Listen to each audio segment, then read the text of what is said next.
together to ensure we achieve this common goal. I now recognize the ranking member, the gentleman from Mississippi, Mr. Thompson, for his opening statement.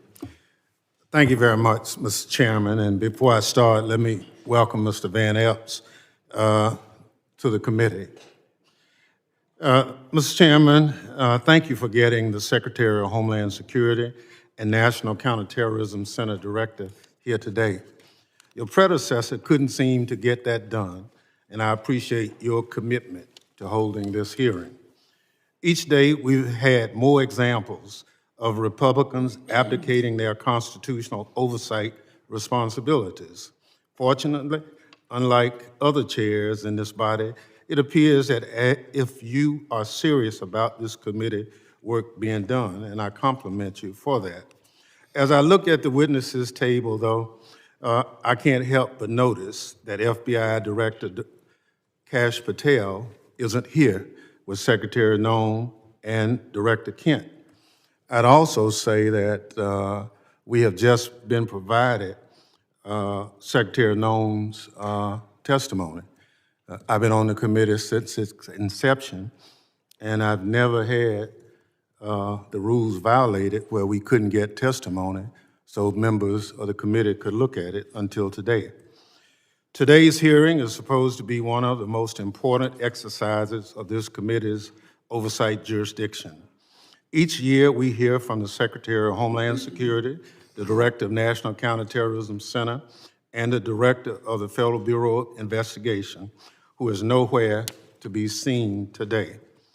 Maybe Director Patel is too busy spending taxpayers' dollars flying to his girlfriend's concert on the FBI's jet to answer questions from Congress. Maybe the FBI director isn't here because he's afraid of scrutiny from Democrats who want to know what the FBI is doing to keep America safe. Or maybe Director Patel knows that the Trump administration itself is a threat to Homeland Security and want to hide from public accountability. On the other hand, Director Kent is here, which is good because we have questions for him about NCTC's work, as well as his comments about the January 6th insurrectionists he called, and I quote, political prisoners, unquote, who deserve to be pardoned. Some of the people he defended, however, are back in jail for crimes like plotting to murder FBI agents and possession of child pornography. It's scary that these unserious people are in charge of keeping America safe from terrorism.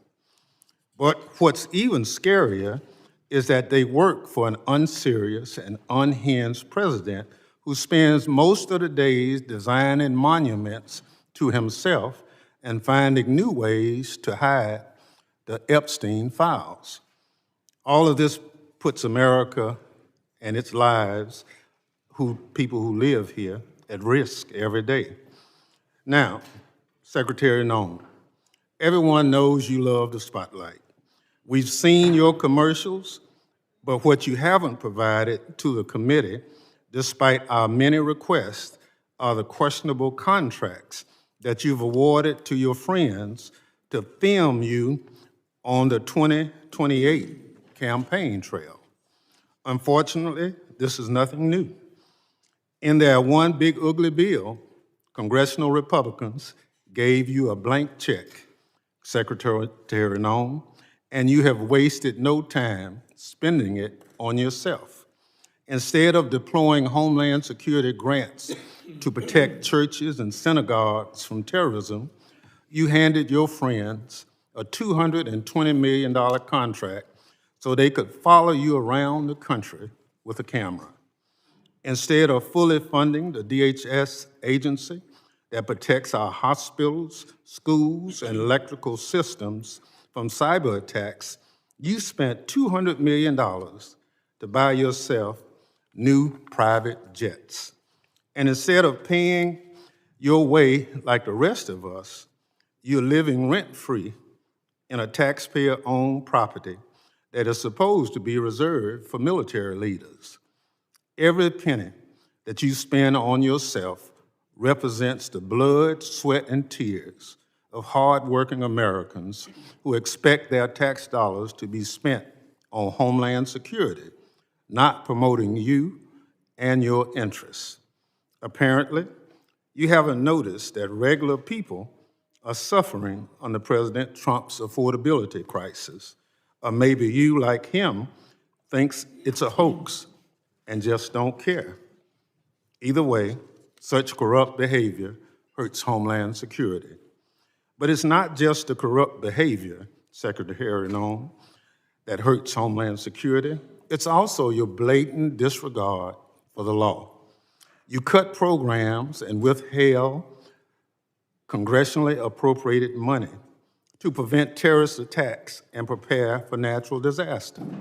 You eviscerated the Office of Civil Rights and Civil Liberties, which was supposed to keep DHS from violating Americans' constitutional rights. Within your own department, you illegally fired employees and retaliated against whistleblowers who reported wrongdoings at DHS. And during a shutdown, when frontline employees were working without a paycheck, your press shop never stopped using its social media accounts to push out racist and xenophobic posts.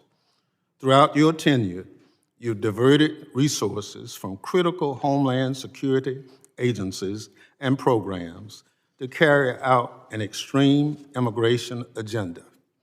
You illegally ordered people deported to El Salvador, despite a federal court order and Department of Justice counsel instructing you to not do so. You illegally ignored a federal court order and shipped people off to South Sudan without due process.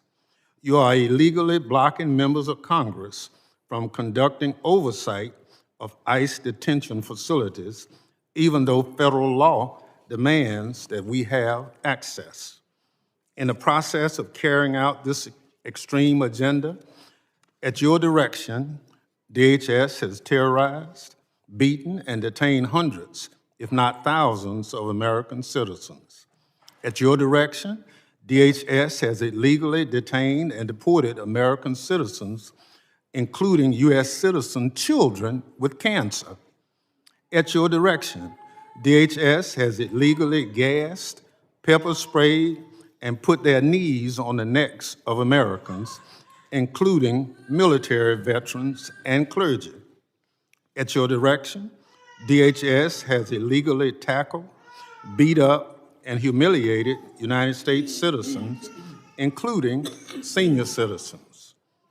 At your direction, DHS has illegally tased, maced, punched, and even shot Americans. Black and brown Americans, in particular, have been racially profiled, detained, and locked up, and sometimes with tragic consequences. It's just one awful incident. A pregnant U.S. citizen was reportedly thrown to the ground, kicked and left in handcuffs for hours after immigration officers did not believe that she was an American. She later lost a baby. You cannot enforce the law by breaking the law, Secretary Noem. That's not how justice works. It's not right, and it's un-American. And when Congress tries to carry out its constitutional oversight responsibilities to question you about your department actions, you hide, often with the help of congressional Republicans. Never in the history of the committee has a Secretary of Homeland Security hidden from congressional oversight like you and your department have, Secretary Noem. Our oversight letters to you go unanswered. You owe us by extending the millions of Americans who sent us to Congress as their representatives a response to over a dozen letters. Your predecessor came before this committee regularly under administrations of both parties, but under President Trump, you and other department officials have rarely shown their faces at committee hearings. In the first year of President Biden's term, his administration made 28 appearances before this committee. 28.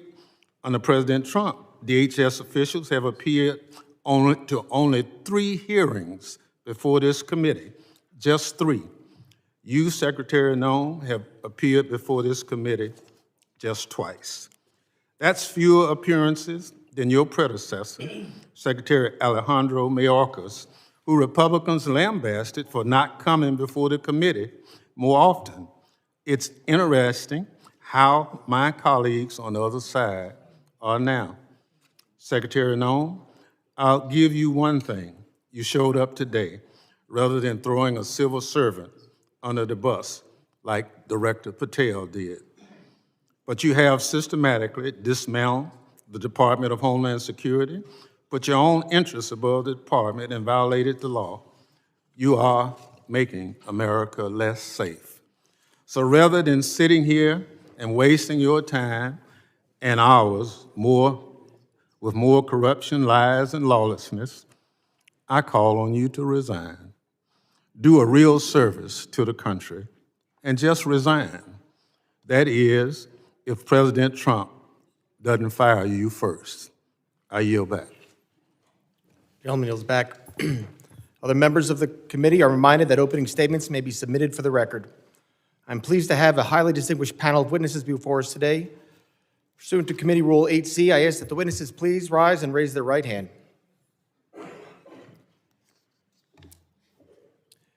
Do you solemnly swear that testimony you will give before the Committee on Homeland Security of the United States House of Representatives will be the truth, the whole truth, and nothing but the truth, so help you God? Thank you. Please be seated. Let the record reflect that the witnesses have all answered in the affirmative. I would like to now formally introduce our witnesses. First is Ms. Kristi Noem. She is the Secretary of the Department of Homeland Security. Secretary Noem previously served as Governor of South Dakota and was a member of this distinguished House. Second is Mr. Joe Kent. He currently serves as the Director of National Countermeasures Center with Office of Director of National Intelligence. Mr. Kent served in the U.S. Army, completing 11 combat tours and a stint with the Central Intelligence Agency. Third is Mr. Michael Glasheen. He is Operations Director for the National Security Branch of the Federal Bureau of Investigation. Mr. Glasheen has served in national security for more than 2 decades, including as Director of FBI's Terrorist Screening Center and Assistant Director to the National Security Branch. Prior to joining the Bureau, Mr. Glasheen served in the U.S. Marine Corps. I thank all the witnesses for being here today. I now recognize Secretary Noem for 5 minutes to summarize her opening statement. Thank you, Mr. Chairman, and thank you, Ranking Member, for holding this hearing today and inviting me to be a part of it. I'm looking forward to discussing the worldwide threats that this country faces and the work that President Trump and his administration does each and every day to make America safe again. I'm very privileged and honored today to have my family with me. I'd like to introduce them to you. Disruptions of congressional business is a violation of law, is a criminal offense under federal law. Audience members are advised to take their seats and maintain order. The chairman may now ask Capitol Police to remove and arrest the persons creating the disturbance.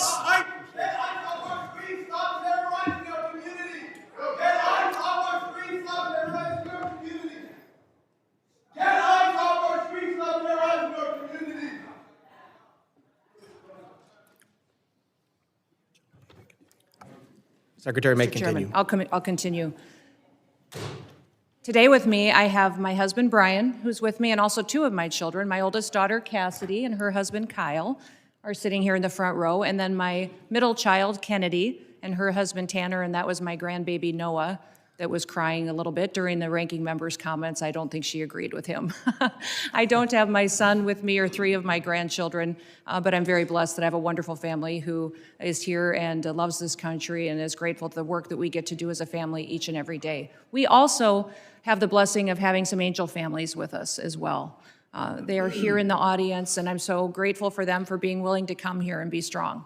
It's hard to lose someone that you dearly love to illegal criminal activity, to people who never should have been in our country to begin with, and to lose those loved ones to drug overdoses that get perpetuated by the terrorist organizations that filter them into our country that President Trump works so hard to stop. So I'm grateful that they're here and that they are telling their story. Under President Biden, he closed the office in the Department of Homeland Security that serviced these families. He closed it because he didn't want them to speak. He didn't want them to have support or services, and President Trump reopened the Voices office so that they can get services, so they can hear about the cases of the individuals who killed their family members, and they can get the kind of help that they need to get through the tragic grief that they've experienced. So I want to thank them for being here and continue to pray for them. I want to thank you for the opportunity to be in front of you today to discuss the wide range of threats that the Department of Homeland Security is working on to protect us from here at home and also around the world.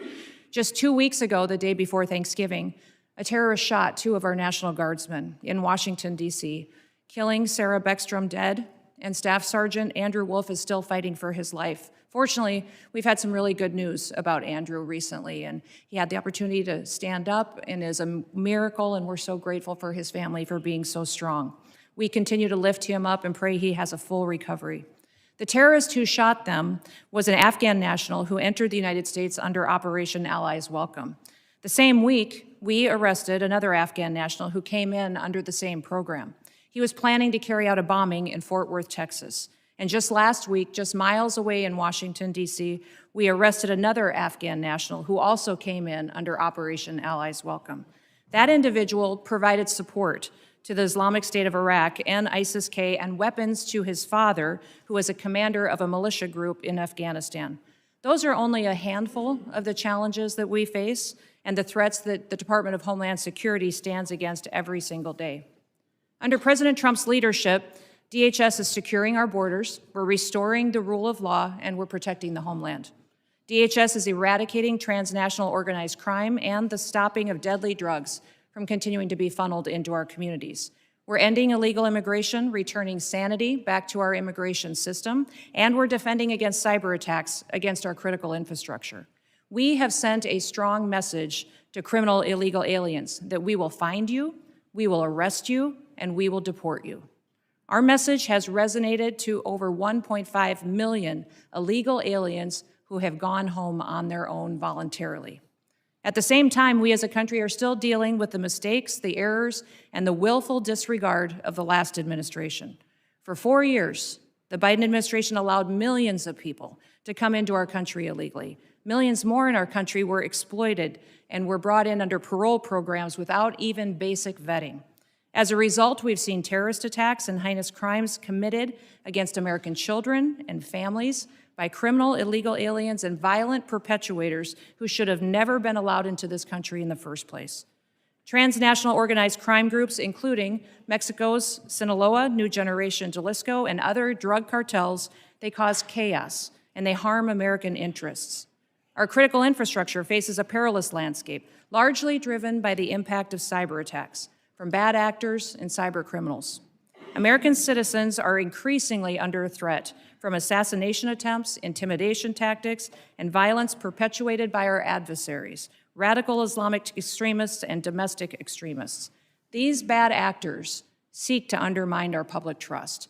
They instill fear in Americans. They destabilize the institutions that safeguard our national security. The United States is preparing to host several major public events in 2026, most notably the FIFA World Cup and the celebration of the 250th anniversary of our Declaration of Independence. These large-scale events will be potential targets for a range of bad actors, and they come with an increased level of risk. DHS is using every tool and authority we have to ensure the safety of U.S. citizens and our visitors can enjoy next year's events. Radicalized domestic violent extremists and lone actors are a concern, and intentional targeting and murderous attacks on ICE agents in Texas, parishioners in Michigan, and 2 National Guardsmen here in Washington, D.C. are just some of the acts, the despicable examples that unfortunately are becoming too common. These threats underscore a clear need for security strategies that counter both large-scale and individualized attacks. We will remain alert in our mission to protect this country. We will protect our citizens. And as we enter into a historic year, America will be on the world stage. Our economy faces challenges from anti-competitive and illicit foreign economic practices that hurt the prosperity of all Americans. Those include economic espionage, intellectual property theft, and customs fraud. Illicit front companies often abuse the visa system to acquire sensitive U.S. equipment, information, and technology. Economic security is national security because a country that cannot feed itself, can't fuel itself, and cannot provide for itself cannot possibly defend itself. Under President Trump's leadership, we will continue to protect American interests and bolster American economic power and technological innovation to further growth and prosperity. The American people depend on the Department of Homeland Security to remain vigilant, agile, and responsive. We will never yield, we will never waver, and we will never back down. Thank you for the privilege to be with you today, Mr. Chairman, and I look forward to your continued support of the work that we do. I yield back. Thank you, Secretary Noem. I now recognize Director Kent for 5 minutes to summarize his opening statement. Thank you very much, Mr. Chairman, ranking members, and all the members of the House. I appreciate the opportunity to appear before you and discuss the threats posed to our nation. Despite the progress that we've made so far in the Trump administration, the threat posed by terrorists of all brands remains very high right now. We've made significant progress under President Trump's leadership. We have the jihadis of ISIS and al-Qaeda on the run in Iraq and Syria, thanks to the decisive action and the strikes that we've taken there recently since President Trump took office in January. However, we have a persistent threat from the individuals that were allowed into this country by the previous administration. The number one threat that we have right now, in my view, is the fact that we don't know who came into our country in the last 4 years of Biden's open borders. What we have identified is alarming, and I want to share that with you today. We just recently put out a warning of the heightened risk of terrorist attacks posed to the homeland by terrorists pretty much of all stripes, but in particular from ISIS and from al-Qaeda. NCTC has been crunching the numbers and going through the sheer volume of known and suspected terrorists that are in the country that came in under the Biden administration. So far, NCTC has identified around 18,000 known and suspected terrorists that the Biden administration let come into our country. These are individuals who, under normal circumstances, would never be allowed to enter our country because of their ties to jihadi groups like ISIS and al-Qaeda. Yet the Biden administration not only let them into the country, and in many cases facilitated their entry into the country, just like the entry of the Afghan terrorists who committed the terrorist attack here just before Thanksgiving, killing one of our National Guard members and wounding another. That Afghan was brought into the country as a group of over 100,000 Afghans who were brought here during the disastrous withdrawal from Afghanistan. These individuals, despite what has been reported, were not vetted properly to come into the United States. The individual terrorist who committed the attack in D.C., he was vetted to serve as a soldier in Afghanistan. The Biden administration essentially used his tactical level vetting as a ruse to bring him here and to bring him into our communities, and we've seen the tragic results of that. Now, that Afghan, that attacker, that terrorist, is just one of 88,000. We've identified 2,000 of that group of 88,000 who have ties to terrorist organizations. We're working right now, hand in hand with DHS and with the FBI, to run down this 2,000, the Afghans who came here under Allies Welcome, who have ties to terrorist organizations, and additionally, the other 16,000 individuals with ties to terrorist organizations that Biden let into our country. That is probably the top terrorist threat that we face right now, and that doesn't include the individuals who came here illegally through the open border. That number, alarmingly, remains unknown at this time. We're trying to figure out who those individuals are as well. Also, adding to this elevated threat, we have ISIS and al-Qaeda that have found sanctuary in places like Afghanistan and Syria due to the transitional nature of those governments, and also, again, in Iraq and some of the hinterlands of Iraq. And these terrorists are able to communicate and spread their propaganda and a lot of their know-how thanks to the proliferation of encrypted apps and also due to just the internet writ large. The new terrorist tactic that we're seeing more and more is moving away from very deliberate cellular attacks that we can infiltrate easily while they communicate into an inspirational methodology where you have key members putting out media and putting out how-to guides to reach out and to touch individuals inside the United States. We recently disrupted one of those attacks just before Halloween, thanks to the work of the FBI with support from really the entire U.S. intelligence community and the Joint Terrorism Task Force model in Michigan. That plot touched multiple states and had ties to ISIS inside Iraq and Syria. Another issue that we are addressing right now, thanks to the decisive leadership of President Trump, is the scourge of fentanyl, gang, and cartel violence. Under President Trump's leadership, we've designated these cartels and gangs as terrorist organizations, and we've done that rightfully so. These individuals, these terrorists, have killed hundreds of thousands of Americans, as these angel families will tell you firsthand. What President Trump has done by designating them as terrorists has allowed us to turn the tools of the intelligence community against them and predominantly watch list them as terrorists to prevent them from ever coming into America in the first place. To date, we've added about 35,000 of these narco-terrorists to our terrorist watch list, and we've stopped just around 6,000 of these terrorists from ever entering our country, from setting foot inside of America, so they can no longer kill Americans with impunity. These are just some of the issues that we're covering 24/7, 365 at the National Counterterrorism Center, and I look forward to discussing more with you all today. Thank you. Thank you, Director Kent. And now recognize Director Glasheen for 5 minutes to summarize his opening statement. Good morning, Chairman Garbarino, Ranking Member Thompson, and members of the committee. I'm Operations Director Michael Glasheen. I oversee the FBI's National Security Divisions.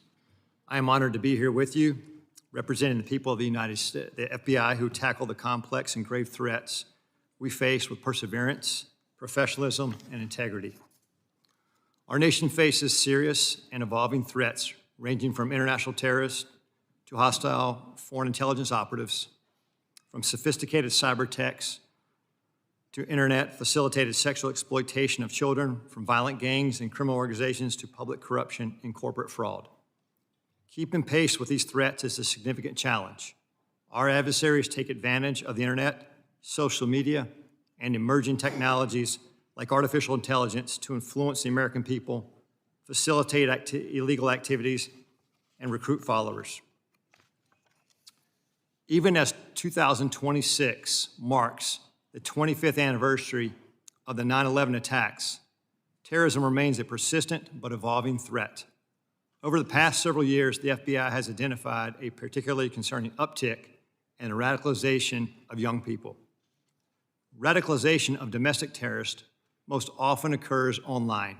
Social media and encryption have increased the speed and accessibility of the violent extremist content.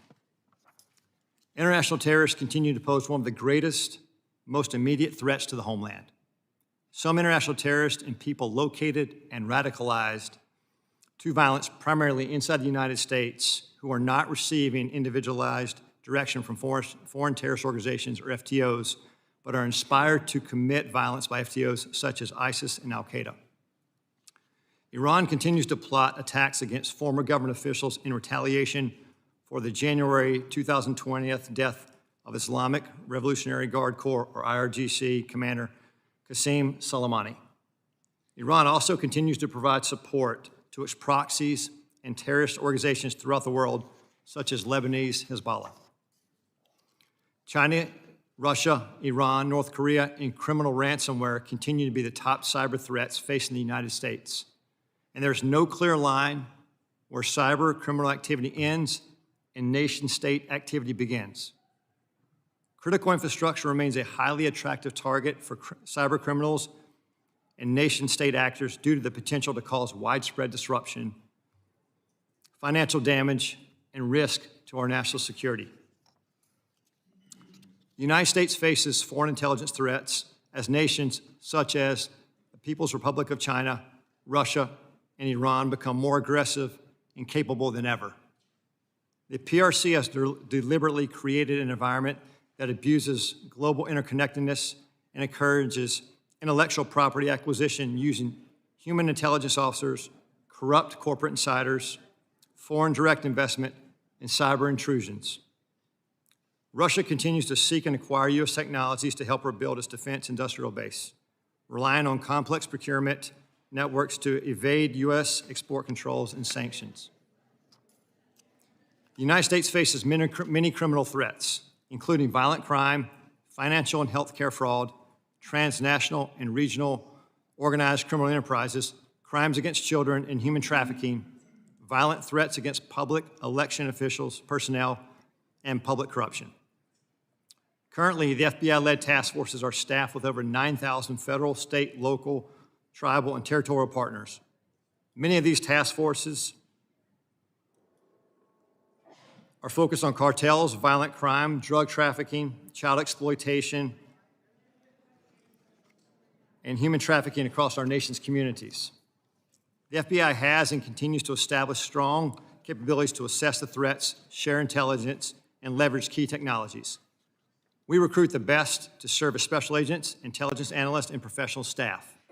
Our leadership team views change and transformation as a positive tool for keeping the FBI focused on the gravest threats facing our nation. Over the past few months, we started the process to relocate hundreds of positions from the National Capital Region out to field offices across the country. This enhancement to field resources increases our investigative capacity across our 56 field offices and enhances the FBI's commitment to addressing violent crime, gangs, drugs, counterintelligence, and terrorism threats. Our fellow citizens look to us to protect the homeland from these threats. And every day, the men and women of the FBI continue to meet and exceed these expectations. I'm proud to represent them in testimony today, and I welcome your questions. Thank you, Director Goshin. My understanding is a witness may have to leave early today. While I want to be clear, the committee did not agree to a hard stop. All witnesses are here voluntarily and are free to go. If a witness does leave, the hearing will continue with the remaining witnesses. Members will be recognized by order of seniority for their 5 minutes of question. We want to get through as many members as possible, so even though I have been lenient before with the 5 minutes, I'm directing members and witnesses that we're going to strictly enforce the 5-minute rule today. I now recognize myself for 5 minutes of questions. Secretary Noem, I appreciate you being here today, and you've been on the job less than a year, and this is the second time appearing before the committee, which I think is the norm, and I do really appreciate you being here. And I know you have a very important job to do. You oversee a lot of different sub-agencies, so I know you can't always be here in person. And with that, as a committee, we still want to work with the administration and conduct our oversight. So I'm asking you if you can commit to making sure that in the future, if we want to have a hearing, you'll be able to supply maybe a deputy secretary or somebody to come to specifically talk about that. Yes, Mr. Chairman. I really appreciate that communication, and I think collaboration between the administration and Congress is key.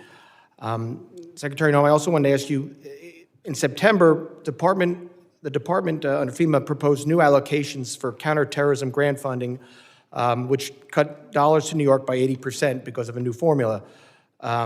Considering New York is consistently a top terror target, this was surprising.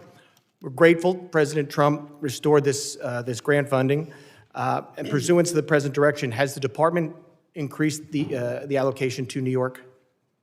Yes, President Trump did. I would say that when we look at the Homeland Security grants and how they're allocated, the formula focuses on where we see the threats today and where those communities are that need the resources. I would also inform the committee and you, Mr. Chairman, that New York City at the time of the allocation still had over $440 million in reserve that was available to them to utilize. So the intention of these grants is that communities and cities would use the dollars to build up the security measures that they need to do for a long-term impact, and that the same amount of dollars aren't necessary every single year. You need to meet the threats where they are in the country at the time the grant dollars are available. So thank you to all of you for your work on getting us dollars that we can give to grants to help secure our local communities and states. But when we're looking at cities that have hundreds of millions of dollars in reserves, we recognize that giving them hundreds of dollars of millions more may not be appropriate considering all of the threats that we have. But President Trump has sent more resources to New York City. We'll continue to meet the threats head on because that is our mission, is to make sure that we're looking at every single threat that we have. The formula that we have considered and have put in place recognizes what came over the border, where we see the infiltration going, which communities are impacted, and what we need to do to harden our systems. I appreciate that, Secretary, and I appreciate the work you're doing with the President. I appreciate his decision to send that increased money to New York. I have a question. Since this is about worldwide threats, can you discuss what DHS's most significant concerns are today for the country? I would say, Mr. Chairman, what keeps me up at night is that we don't necessarily know all of the people that are in this country, who they are and what their intentions are. We think up to 15 to 20 million people came in under the Biden administration on the invasion over the southern border. They were not vetted. They were allowed to pour in. Our parole programs, our asylum programs, our visa programs were all exploited, and the integrity was demolished under Joe Biden and the leadership at the Department of Homeland Security, and frankly, the entire department was neglected. In fact, I believe the Secretary was told at times not to do certain things by the Biden administration to facilitate this invasion. So what keeps me up at night is the individuals that are in this country that wish to do us harm. And that is why we are so aggressive at making sure that we're going out and doing investigative work, finding those violent criminals, finding those people who shouldn't be in this country to begin with, and those that want to go after and to harm our American citizens. Thank you, Secretary. Director Kushine, as you heard and as you said, during the next few years, the United States will host more major events than ever before. This brings up obvious security concerns, including counter drones, which we just passed some new authorities in the NDAA yesterday. How is the FBI preparing for counter drone threats during mass gathering events? Chairman, thank you for that question. Counter UAS, the passage of the legislation yesterday is a game changer for us. How we're preparing for that going forward, we just stood up a counter UAS school down in Huntsville, Alabama, where we will train federal officials, state locals, as well to assist with that preparation and implementation of using counter UAS technology. Prior to this passage, it was only the FBI and or DHS that could provide that assistance. Now that this passage of authority, it will allow us to have a greater handling of the threat to a mass event. Thank you very much. I yield back. I now recognize the ranking member for 5 minutes of questions. Thank you very much, Mr. Chairman. Mr. Glasstein, will you tell me the organizations that pose on the domestic side, two of the organizations, number one, number two, threat to the homeland at this point? Can you please clarify, like organizations? Any domestic terrorist organization that poses a threat to the homeland as we speak? I'd say the first one, President Trump had just announced executive order domestic terrorist organization, Antifa. That's our primary concern right now. All right, that's what President Trump did. What does the FBI say? We share the same view. When you look at the data right now, you look at the domestic terrorist threat that we're facing, right now, what I see from my position is that's the most immediate violent threat that we're facing on the domestic side. So where is Antifa headquartered? What we're doing right now with the organization. Where in the United States does Antifa exist? Yep. If it's a terrorist organization, and you've identified it as number one. We are building out the infrastructure right now. So what does that mean? We're trying to get the information. You say Antifa is a terrorist organization. Tell us as a committee, how did you come to that? Where do they exist? How many members do they have in the United States as of right now? Well, that's very fluid. It's ongoing for us to understand that. The same, no different than Al-Qaeda and ISIS. No, I don't want you. I'll ask one question, sir. I just want you to tell us. If you said Antifa is the number one domestic terrorist organization operating in the United States, I just need to know where they are, how many people. I don't want a name. I don't want anything like that. Just how many people have you identified with the FBI that Antifa is made of? Well, the investigations are active. So you wouldn't come to this committee and say something you can't prove, I know. I know you wouldn't do that. But you did.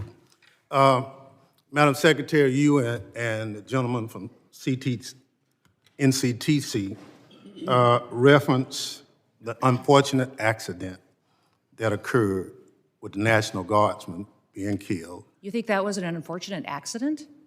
I mean, It was a terrorist attack. Wait. look, I'll get it straight, then you can He shot our respond. National Guardsman in the head. Look, Mr. Chairman, will you direct the witness to allow me to ask my question?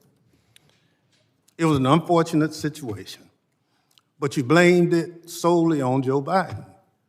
I want you to know who approved the asylum application for this same person.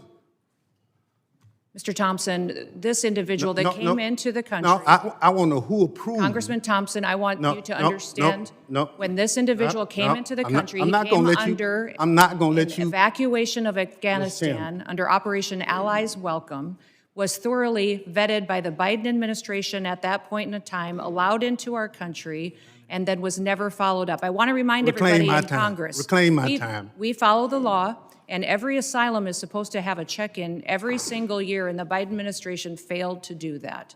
They vetted this individual, allowed them into our country, and did not do due The diligence. witness will allow the gentleman to ask his question. Yes or no? Who approved the asylum claim? The application on the asylum was thoroughly filled out by information that was gathered by the Biden administration. So the His Biden asylum- administration approved the His asylum. asylum application was put into place under the rules established by the Biden administration. Reclaiming my time.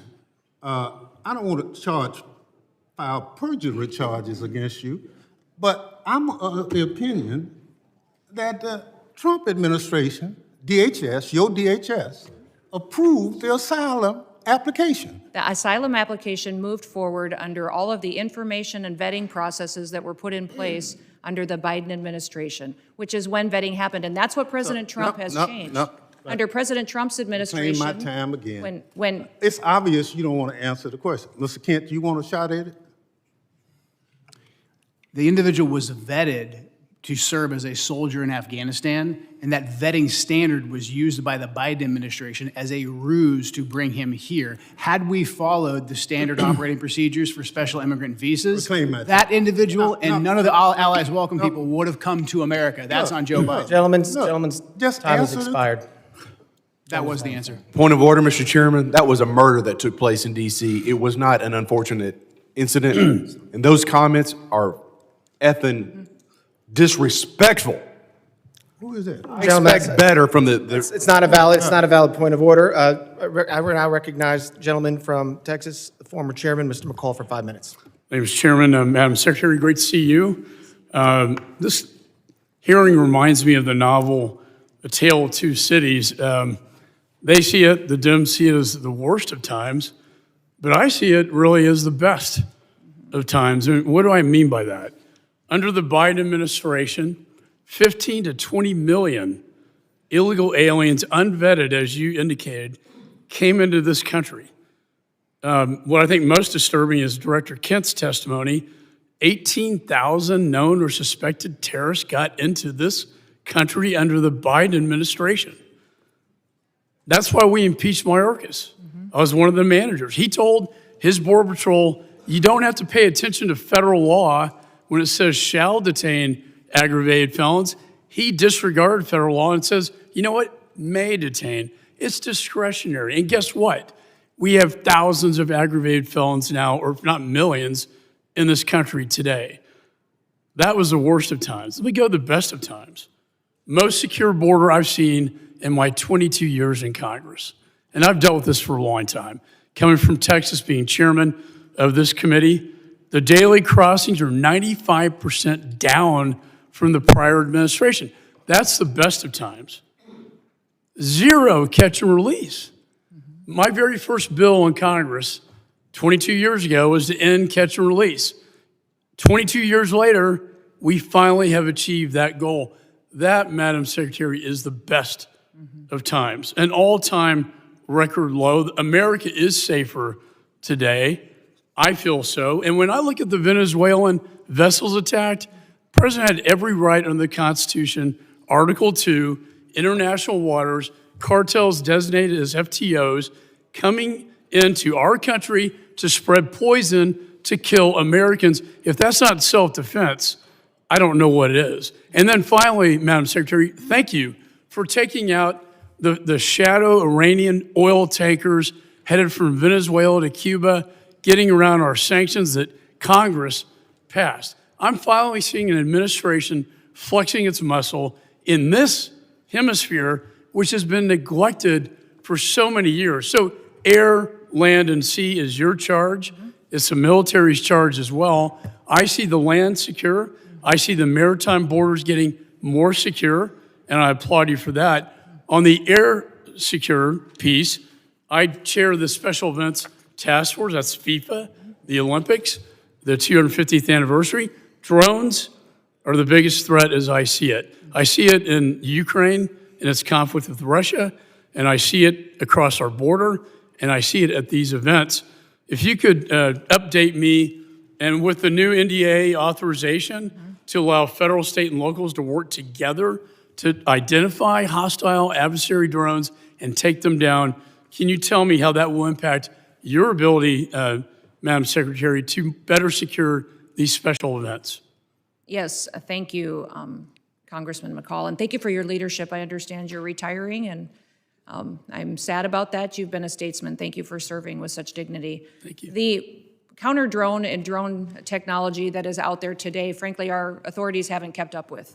And so thank you for that legislation. Thank you for giving us the opportunity to truly defend the homeland. Here at the Department of Homeland Security, we are going to be investing upwards to $1.5 billion into drone technology and counter-drone technology and mitigation measures that we can deploy not just across different NSC events or large-scale events that we're responsible for the security on, but also that we can use to partner with cities and states for celebrations and different things that they may hold as well. So we have the responsibility at the Department of Homeland Security for FIFA and the 11 cities that will be hosting the matches here in the United States, also the Olympics, the America 250 celebrations, also other national security events that happen, such as Mardi Gras and other events that are going on throughout the country. So this program that we will have will not only work within the events that the department is responsible for, but we will be able to sign agreements with states and cities to provide measures that they don't currently have. And we're working with the FAA as well to get what we need to be able to operate. And we don't want just to detect, we don't want to just monitor, we need to mitigate. We need to take these drones down. We need to If I could know add, what's- my time's going to expire. There is so much technology out there today, counter-drone technology, that I've been working to get into Ukraine to protect them from Russian drones that we can deploy at these events. I'd love to visit with you on that at a later date. And thank you for your service. Yeah, thank you. Gentleman's time's expired. I now recognize the gentleman from California, Mr. Correa, for 5 minutes of questions. Thank you, Mr. Chairman, and I agree with my colleague from Texas. It is a tale of two cities. Secretary Noem, Trump administration, you're going after the worst of the worst criminals, and we agree with you. The problem is 70% of the people you've arrested have no criminal record. You're going after non-criminal immigrants, U.S. citizens, and permanent legal residents.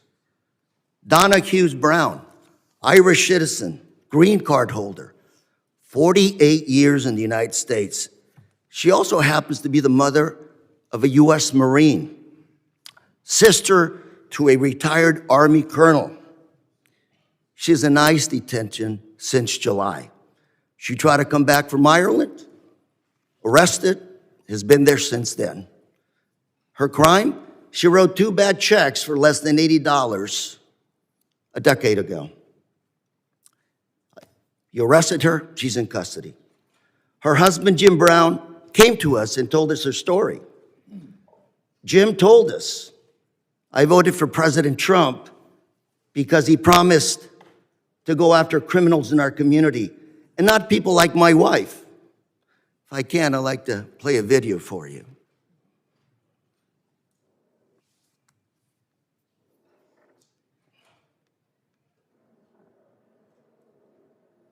Danny, you also voted for President Trump. Yes, sir, Why did you vote for him? because I was an idiot. 80% of the evangelical Christian people were lied to, if you really want to know the truth, and that's exactly what happened. They said criminal, and I believe criminals need to be off the street. I just want to make sure people watching this understand who you are. My wife and I, when we don't work, we're ministers. We help the needy. That's what we do. And that's who they're arresting. It's Now, we've got Mr. Jim Brown before you. He's standing up. Hopefully you can talk to him a little bit. These people, Donna Hughes Brown, are not the individuals that should be deported. Another case, Narciso Barranco was beaten and arrested by masked agents while working as a landscaper. He's an undocumented immigrant, 30 years in this country, not a traffic ticket. Mr. Barranco is also the father of 3 U.S. Marines. 3 Marines. You want to make a movie of people like this. A man who comes to this country, instills patriotism in his kids. They swear an oath to serve and possibly give up their life for this country. We'll play a video on this as well, please.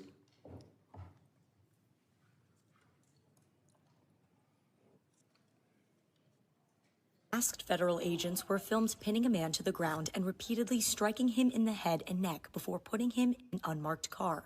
The man in the video has been identified as Narciso Barranco and is the father of 2 active duty Marines and 1 Marine veteran. The Department of Homeland Security said an illegal alien was arrested by Border Patrol agents after he, quote, assaulted federal law enforcement, adding that Barranco, quote, swung a weed whacker directly at an agent's face. Video shared by DHS and reviewed by CNN shows Barranco running with a weed whacker, but does not show him striking officers. I also have with us today Alex Barranco behind you, a retired Marine. That's his father. And Alex, on behalf of myself, members here, I want to thank you for your service to our country, and we also thank your brothers for serving our great country. Thank you very much. Got another case. George Rete, 25-year-old, native of California, my home state. He's a U.S. citizen, Army veteran who served in Iraq. Well, on his way to work, he came to an immigration checkpoint, pulled over. I don't know where officers deployed tear gas on him, broke his car window, pepper sprayed him, and dragged him out of his car. An American citizen held for 72 hours without any charges, wasn't even given the opportunity to shower, to wash off that paper Gentleman's spray. time's expired. I now recognize the gentleman from Mississippi, Mr. Guest. for Mr. 5 Chairman, I minutes. have 2 articles I'd like to present for the record. Unanimous consent? Under President Trump, an agency intended to keep Americans safe has diverted resources from child abuse, trafficking, and terrorism to immigration enforcement. Second is this letter from my Orange County Sheriff, Don Barnes, essentially talking about all the individuals under Prop 50 referred to ICE, 2025 year-to-date, 50 of them. Without objection. ICE never showed up to pick them up. Without Mr. objection. Chairman? I will Chairman? entertain, Chairman?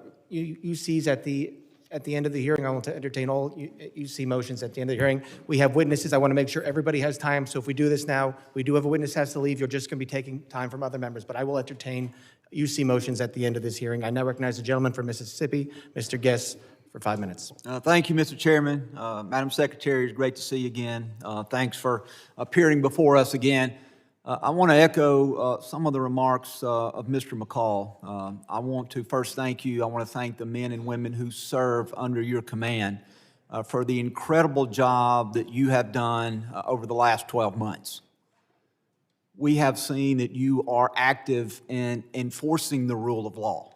We have seen a border that is as secure in our lifetime as we have ever seen. You mentioned in your opening statement over the last 4 years, we saw somewhere between 15 to 20 million illegal immigrants enter the country. Just looking at monthly statistical data, we know that under the Biden-Harris administration, that in December of 2024, that there were over 300,000 illegal immigrants who were encountered along the southern border in that month alone. recent statistics by the Department of Homeland Security for October, the most recent statistics we have, show that the number of border encounters for October of this year under your leadership have dropped to 11,000, a decrease of over 95%. And so I want to thank you for that. I want to thank you for the work that your men and women have done to protect our borders from illegal narcotics entering the country. We saw a press release the Coast Guard sent out this week regarding Operation Pacific Viper. And they mentioned a specific seizure that occurred on December the 2nd by the Coast Guard cutter Monroe, in which in a single incident of interdiction that the Coast Guard had the largest maritime interdiction seizure in almost 20 years, seizing 20,000 pounds of cocaine in an individual seizure. So I thank you for your aggressive actions in enforcing the law and for the incredible work that you and the men and women under your command are doing. I want to talk about, as we talk about threats, I want to talk about threats against law enforcement. Last week, this committee, we had a hearing. The hearing was entitled When Badges Become Targets. And during that hearing, we talked about the threats to law enforcement, specifically federal law enforcement, and even specifically within federal law enforcement, the threats toward ICE agents, the threats toward you and other members of leadership within DHS.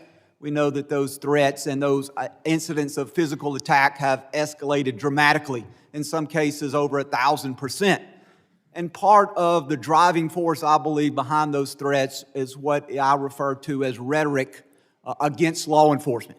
And I brought this up last week, and I want to bring this up again with you and give you a chance to briefly address this. These are just roughly 10 of the statements that I was able to easily find online by elected officials, governors, mayors, in many cases members of Congress, where they were spewing what I believe to be very harmful statements toward law enforcement. Governor Pritzker claimed that ICE is grabbing people off the street and disappearing them, that our country is becoming Nazi Germany. Representative Crockett compared ICE to slave patrols. Representative Garcia referred to ICE as thugs. Representative Ramirez attacked ICE as a terror force, later a terrorist organization, and then later in the hearing said, let me be clear, the Department of Homeland Security, you can quote me on that, is the single biggest threat to public safety right now. Representative Tlaib said ICE is terrorizing our community, turning our country into a fascist police state. Representative Jayapal called ICE agents deranged and said it's inspiring to obstruct immigration enforcement. Governor Walz smeared ICE agents as modern-day Gestapo. Chicago Mayor Johnson accused ICE of being secret police and terrorizing our community. Representative Lynch referred to ICE agents as the Gestapo and nondescript thugs. And Representative Frost compared ICE operations to some of the worst horrors and crimes against humanity in history. And so, Secretary Noem, I'd like to give you a few moments to, one, address these statements, and to speak to how these statements place the safety of our men and women of law enforcement at risk. Thank you, Congressman Guest. I appreciate you giving me the chance to talk about this, because I think the words that these elected officials have used to describe our law enforcement officers are horrific, shocking, and unacceptable. Every single American citizen should find the words that they have used to describe these men and women that took an oath to keep us safe unacceptable, and needs to be pointed out that we are seeing the consequences of those words every single day by the violent attacks. 1,000% increase in Gentleman's violent time's attacks, expired. 8,000% in death threats. Gentleman's It's time unacceptable. gentleman's time expired. I now recognize the gentleman from Michigan, Mr. Tanadar, for 5 minutes of questions. Please remember to stick to the 5 minutes. Thank you, Chairman Garbarino and Ranking Member Thompson, for having this hearing today. I know the American people have been demanding answers from this administration on their unlawful actions, so I hope we are able to get some useful answers from our witnesses today. Secretary Noem, this past May, I asked you during a congressional hearing if it was the policy of DHS to follow orders issued by federal courts. You said on the record, and I'm quoting here, We are following all federal orders. End of my quote, end of your quote. Secretary Noem, you lied to me under oath that day. You lied to the American people, and you have betrayed the trust placed upon you in your role as Secretary of Homeland Security. You defied federal court orders when you refused to order the deportation flights to El Salvador in March to turn around. Federal courts have also found your department to have violated federal injunctions in your continue to send non-citizens on deportation flights, with some courts having called your orders unlawful.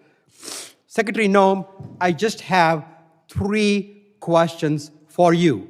1, why did you lie under oath by saying DHS was following all federal court orders when they clearly were not? Congressman. Question 2, let me finish my questions. Question 2, why did you mislead the American people when you said that no American citizens have been arrested or detained by federal immigration agents? And my last question, number 3, Donald Trump said that your ICE agents haven't gone far enough. Do you think terrorizing American citizens and assaulting peaceful protesters isn't far enough? Congressman, the Department of Homeland Security and this administration complies with all federal court orders. We always have and we always will. Not true. And we will continue to appeal. And sir, I will even tell you that at the highest court, at the Supreme Court, the Department of Homeland Security in our litigation has an over 90% success rate in winning at the highest court in our battle against activist judges across this country. Madam We have Secretary, activist judges that we will the- continue to appeal. And then when it gets to the highest court and we get a decision, it is proven that I we wanna are reclaim right, my time that we here. have been compliant. I will also say, you Ma- talk Madam- about Madam deporting of Secretary, let- US let Do me- you want me to answer your questions or not? I do, but let me, you haven't been telling us the truth. Look, there have been at least 170 known cases of citizens being arrested or detained by federal immigration agents this year alone. This is the truth. Are you lying to the American people right now by denying these reports? When we are doing our targeted enforcement operations against criminal illegal aliens, individuals that are in that area may be detained until we verify who they are, and then they are released. This has been done for years, and every single law enforcement operation that has always happened, we follow the same protocols, and we continue to do that. We have never once detained or deported an American citizen. We have not held them Not and true. charged them. When we find out Not and true. verify their identity, then that is when they are released. You also asked about ICE agents going far enough. Sir, I will tell you that every single ICE agent, CBP agent, federal law enforcement officer that's out there doing their work every day, none of them will rest until our communities are safe. None of them will rest until Secretary terrorists, Noem, it criminals is a fact that off you of our ignored federal streets, orders. and our children and our grandchildren can grow Let up me in a reclaim country my that time truly here, is please. safe. Let me reclaim. Secretary Noem, it is a fact that you ignored federal court orders in March and in May of this year. Do you plan on ignoring more federal orders? We I'm always sick, I'm comply sick with all of, federal sick court of your lies. And the American people demand the Because truth. you keep saying it doesn't make it true. I am sick of your lies. The American people are sick of these lies. American people demand truth. America is very happy that finally they have a president in the White House that gets up every day to keep them safe. Madam Secretary, your incompetence and your inability to truthfully carry out your duties of Secretary of Homeland Security, if you're not fired, will you resign? Sir, I will consider your asking me to resign as an endorsement of my work. Thank you very much. I yield back my time. Gentleman yields back his time. I'll remind members that they are entitled to ask questions during their time. Witnesses are entitled to answer those questions. Members are entitled to reclaim their time. So if we're going to have questions and answers, please allow it. You can reclaim your time if you want, but witnesses are here voluntarily. Please at least give them a chance to answer the questions that you're asking. I now recognize the gentleman from Texas, Mr. Pfluger, for 5 minutes of questions. Thank you, Mr. Chairman, and it's unfortunate that our colleagues on the other side of the aisle for 5 straight years now have no concern for anything worldwide threats-wise, and I have proven that. We're supposed to be talking about worldwide threats, but unfortunately we're talking about homeland threats in our homeland. And Director, can you just reaffirm the number for us of people that match the terror watch list that are in our country? There's 18,000 known and suspected terrorists in the country right now that came in under Joe Biden's watch. 18,000. 18,000. That's unbelievable. It's unbelievable. And that's just what we know of, Congressman. Secretary, despite even members on this committee that have called our law enforcement and ICE and DHS and Border Patrol and other agents names and slandered them, I support you, and I support what you're doing to secure the homeland. The Working Families Tax Act allocated $13.5 billion to the Department of Homeland Security and the Department of Justice to reimburse states for the cost of the Biden-Harris administration's open border policies. No state suffered more than Texas. Fentanyl, drug and human trafficking, violent crime, stress on local emergency response services caused substantial damage to my district, to our state, to my constituents, to people that live and work in Texas. And in response, our state launched Operation Lone Star to secure the border when the Biden administration abdicated their responsibility to do that. We built miles of border wall, we had other barriers, we deployed state troopers, National Guard to deter the invasion that we suffered during this time period, which cost our state over $11 billion. And so as part of this Working Families Tax Act, we allocated $13.5 billion to reimburse those states. Last month, along with our senators, I led the Republican Texas delegation in sending a letter to you and Attorney General Bondi highlighting this and requesting that the state of Texas be fully reimbursed. And I wanted to get a status on that reimbursement today. Yes, thank you. And we still to this day remain incredibly grateful to the state of Texas for their leadership during that time. That was challenging times, devastating times for what we saw happening down there. And Texas stepped up in a way that was absolutely incredible. So yes, those dollars are being formulated and allocated. If you remember, many states deployed their National Guard down there. I was governor of South Dakota at that time, and my National Guard was deployed down there as well. So reconciling the costs for every single state and looking at that allocation, we're making sure we're doing due diligence to make sure that it's appropriated correctly. And just to be clear, I want to make sure that that money does come in the form of the reimbursement to Texas. That's what we're working with the White House on doing, sir. Okay. Yeah.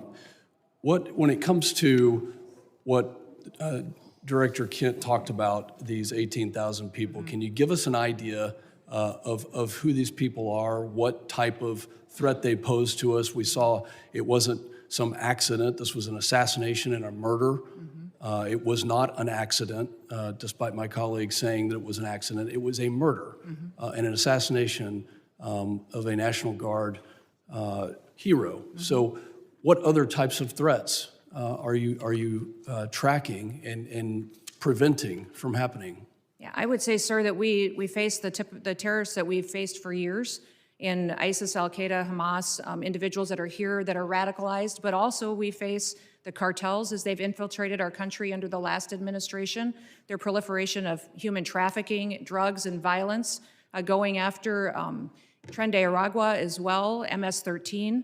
Those individuals are still a very real, clear danger every day on the streets, and we encounter them, arrest them, and deport them and bring them to justice each and every day. Beyond that, sir, you even have gangs in cities that are localized that are terrorist organizations. The Latin Kings in Chicago are absolutely terrorists to their communities, and we work every day to make sure that we're protecting those communities. So I could not prioritize one over another because they're all killers. They're all killers, and they all are destroying families each and every day. For both you and Director Kent, do terrorist organizations around the world, such as ISIS, Al-Qaeda, and others, still have an intent to attack America, to attack our homeland, to utilize every method? Absolutely. Our intelligence and our information that we deal with every single day is addressing those threats on our streets here in the United States. Director Kent, can you give us an idea of what those tactics, techniques, and procedures could be that we need to stay alert of? Honestly, the attacks of October 7th, the decentralized and just barbaric nature of that is the new terrorist playbook. They're not looking necessarily for a spectacular attack like we had on 9/11, but targets of opportunity like we tragically saw with the terrorist attack in Washington, D.C., these smaller cells or even individual operatives taking action. That's what has us very concerned, combined with just the sheer volume. My time has expired. Secretary, thank you for your commitment to reimburse Texas. I yield back. Gentleman's time's expired. I now recognize the gentleman from Rhode Island, Mr. Magaziner, for 5 minutes of questions. Madam Secretary, how many United States military veterans have you deported? Sir, we have not deported U.S. citizens or military veterans. I don't believe you served in the military. I haven't either, but I think you and I can agree that as Americans, we owe everything to those who have served our country in uniform, particularly those who have served in combat. Do you agree with that? Sir, I believe that people that are in this United States that are citizens have legal status here. Those Madam that don't Secretary, should we not are be joined here. on Zoom by a gentleman named Sejun Park. He is a United States Army combat veteran who was shot twice while serving our country in Panama in 1989. Like many veterans, he struggled with PTSD and substance abuse after his service. He was arrested in the 1990s for some minor drug offenses, nothing serious. He never hurt anyone besides himself, and he's been clean and sober for 14 years. He is a combat veteran, a Purple Heart recipient. He has sacrificed more for this country than most people ever have. Earlier this year, you deported him to Korea, a country he hasn't lived in since he was 7 years old. Will you join me in thanking Mr. Park for his service to our country? Sir, I'm grateful for every single person that has served our country and follows our And laws. can you please and tell knows Mr. that our Park laws why are you important deported and him? every one of them needs to be enforced. But you understand that many veterans struggle with PTSD, many veterans struggle with substance abuse challenges. This man took 2 bullets for our country. You have broad authority, by the way, as Secretary, to issue humanitarian parole, to do deferred action. Will you commit to at least looking at Mr. Park's case to see if you can help him find a pathway back to this country that he sacrificed so much for? I will absolutely look at his case, but I want you Thank to you. remember that Madam our Secretary, the programs man need to have behind integrity you, as please well. stand up, sir. His name is Jim Brown from Troy, Missouri. He is a Navy combat veteran who served our country in the Gulf War. He's married to a woman named Donna, who came to our country legally from Ireland when she was 11 years old. She has lived here for 48 years. Because of you, Jim's wife Donna has been in prison for the last 4 months. She did not come here illegally, and she has never committed any crime other than writing 2 bad checks totaling $80 10 years ago. She is currently in prison and facing deportation. Ms. Noem, will you thank Mr. Brown for his service to our country? Thank you, Mr. Brown, for your service to our country. Now, what possible explanation can there be for locking up his wife for 4 months when she has committed no crime other than writing a couple of bad checks for $80? Sir, it is not my prerogative, my latitude, or my job to pick and choose which laws in this country get You enforced. have and broad which ones discretion as don't. the Secretary. We need to follow You can issue the law parole, you and can do all enforce kinds the of things, laws. but you're choosing not to. Will you commit, again, to just reviewing Donna's case and reuniting this combat veteran with his beloved wife, who also loves this country? I will review the case.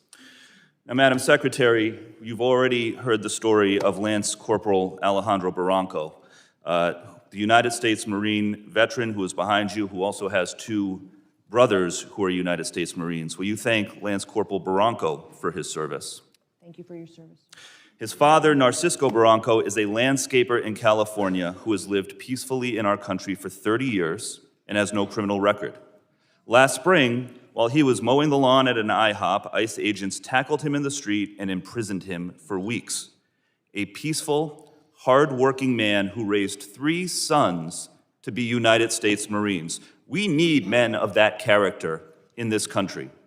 Again, as Secretary, you have broad discretion. Will you consider Lance Corporal Barranco's father for parole in place to stay in our country, owing to the fact that he has contributed to our country by raising 3 United States Marines?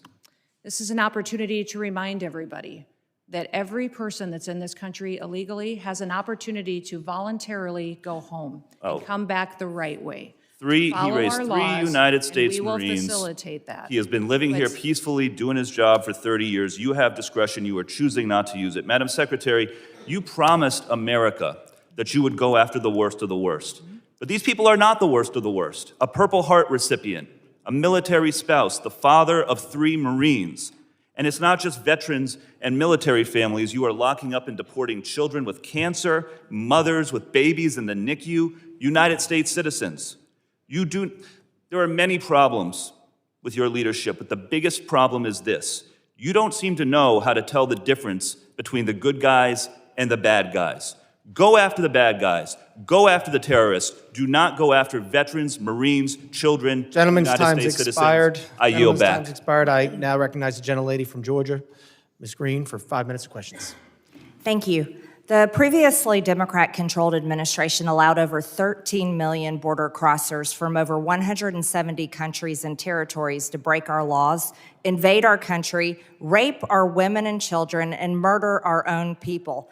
They set all-time records for the highest number of illegal aliens ever encountered in a single day at 14,500, in a single month at 370,000, and in a single year at 3 million, not including the known gotaways.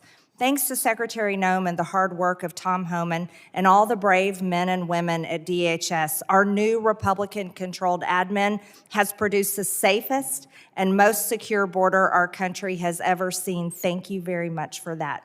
For the 7th consecutive month, U.S. Border Patrol released 0 illegal aliens into the United States. Daily average apprehensions at the southern border are 95% lower than the daily average under the last administration.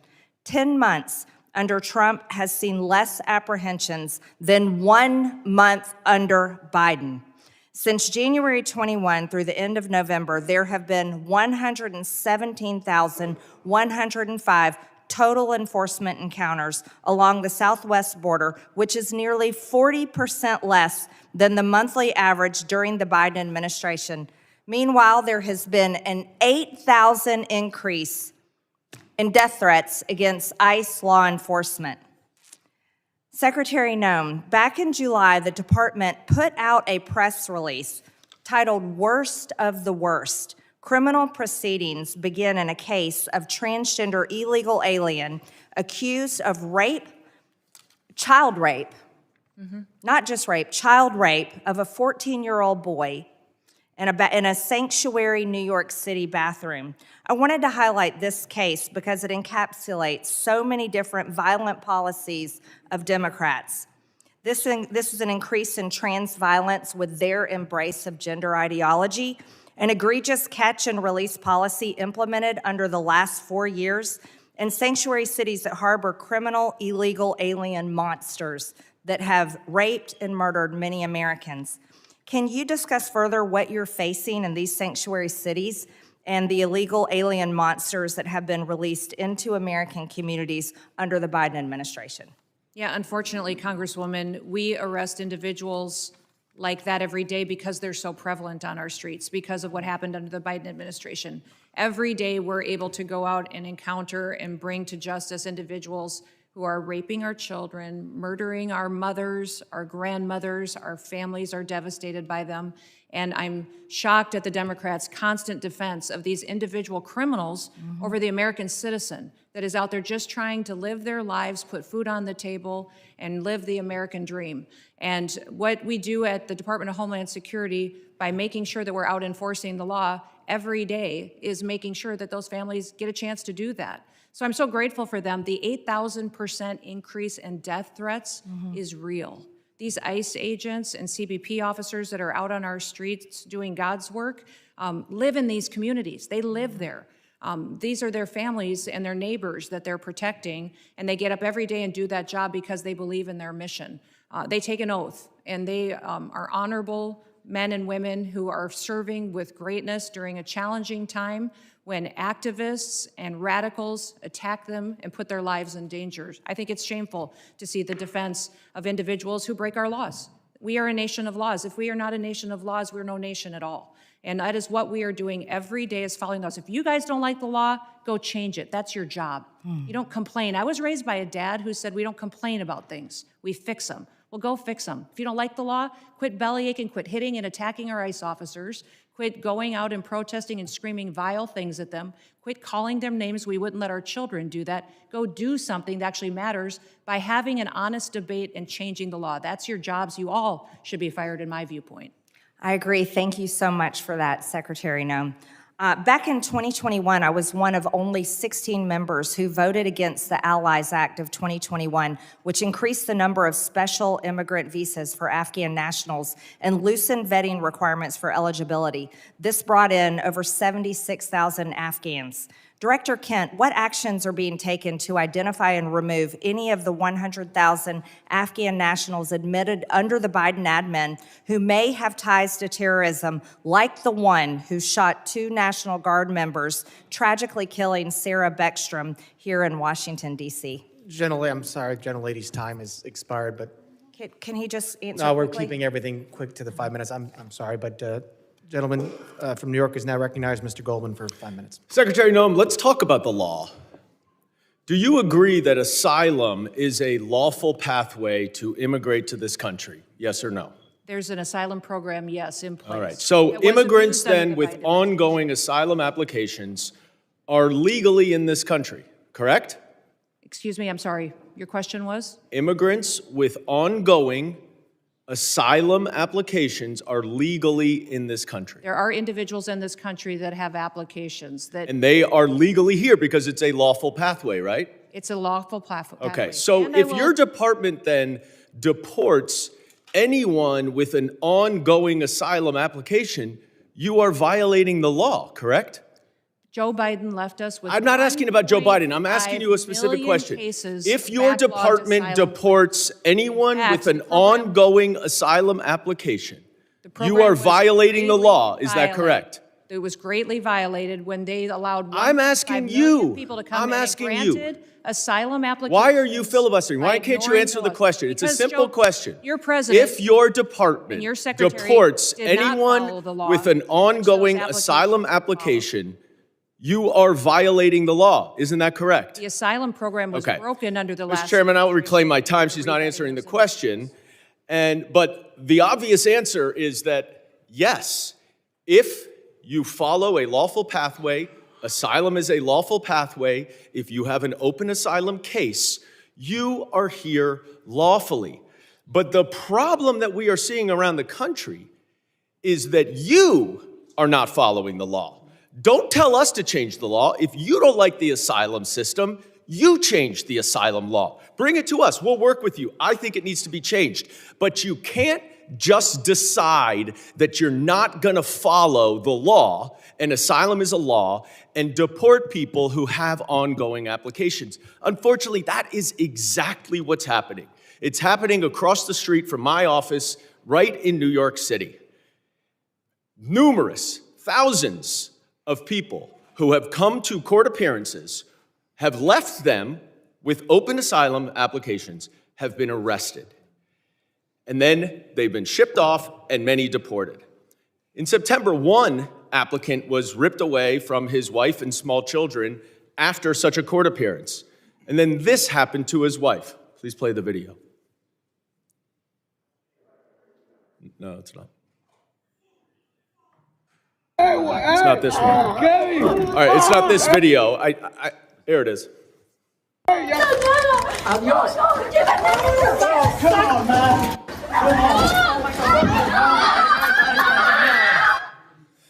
Now, after this incident, your department issued a statement that said the officer's conduct in this video is unacceptable and beneath the men and women of ICE.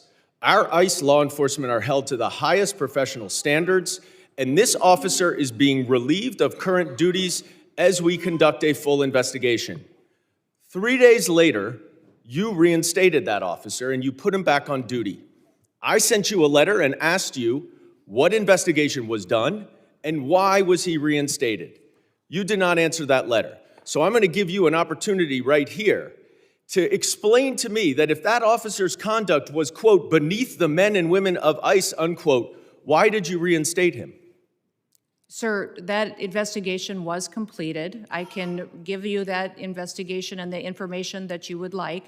This is. Well, I wrote you 2 months ago. Why haven't you given it to me yet? I'm actually surprised that you haven't gotten it. I'm going to ask my staff about that. Well, you because shouldn't I be have surprised responded because generally to speaking, you hundreds do and not hundreds, if respond not to thousands us. of your letters. Now, the other problem that we are Mayorkas, when he had seeing this all job, over didn't the respond to country letters for years. is that your officers are wearing masks, are dressed in plain clothes, often going around without identification. All of our officers are And identified. I'm not asking a question.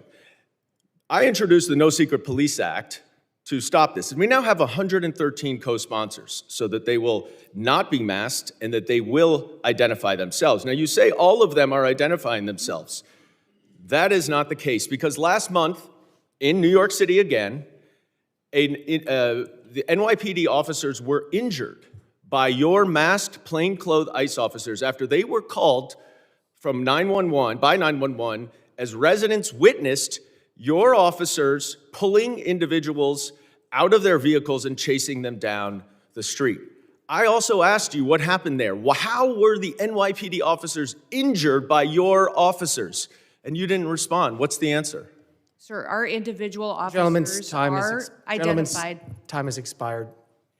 I yield back. I recognize gentleman from Texas, Mr. Gonzalez, 5 minutes. Thank you, Chairman. Thank you, Secretary Noem. Thank you, Director Kent and Director Glasson, for your patriotism, your service to our country. Thank you to the families for allowing everyone to serve.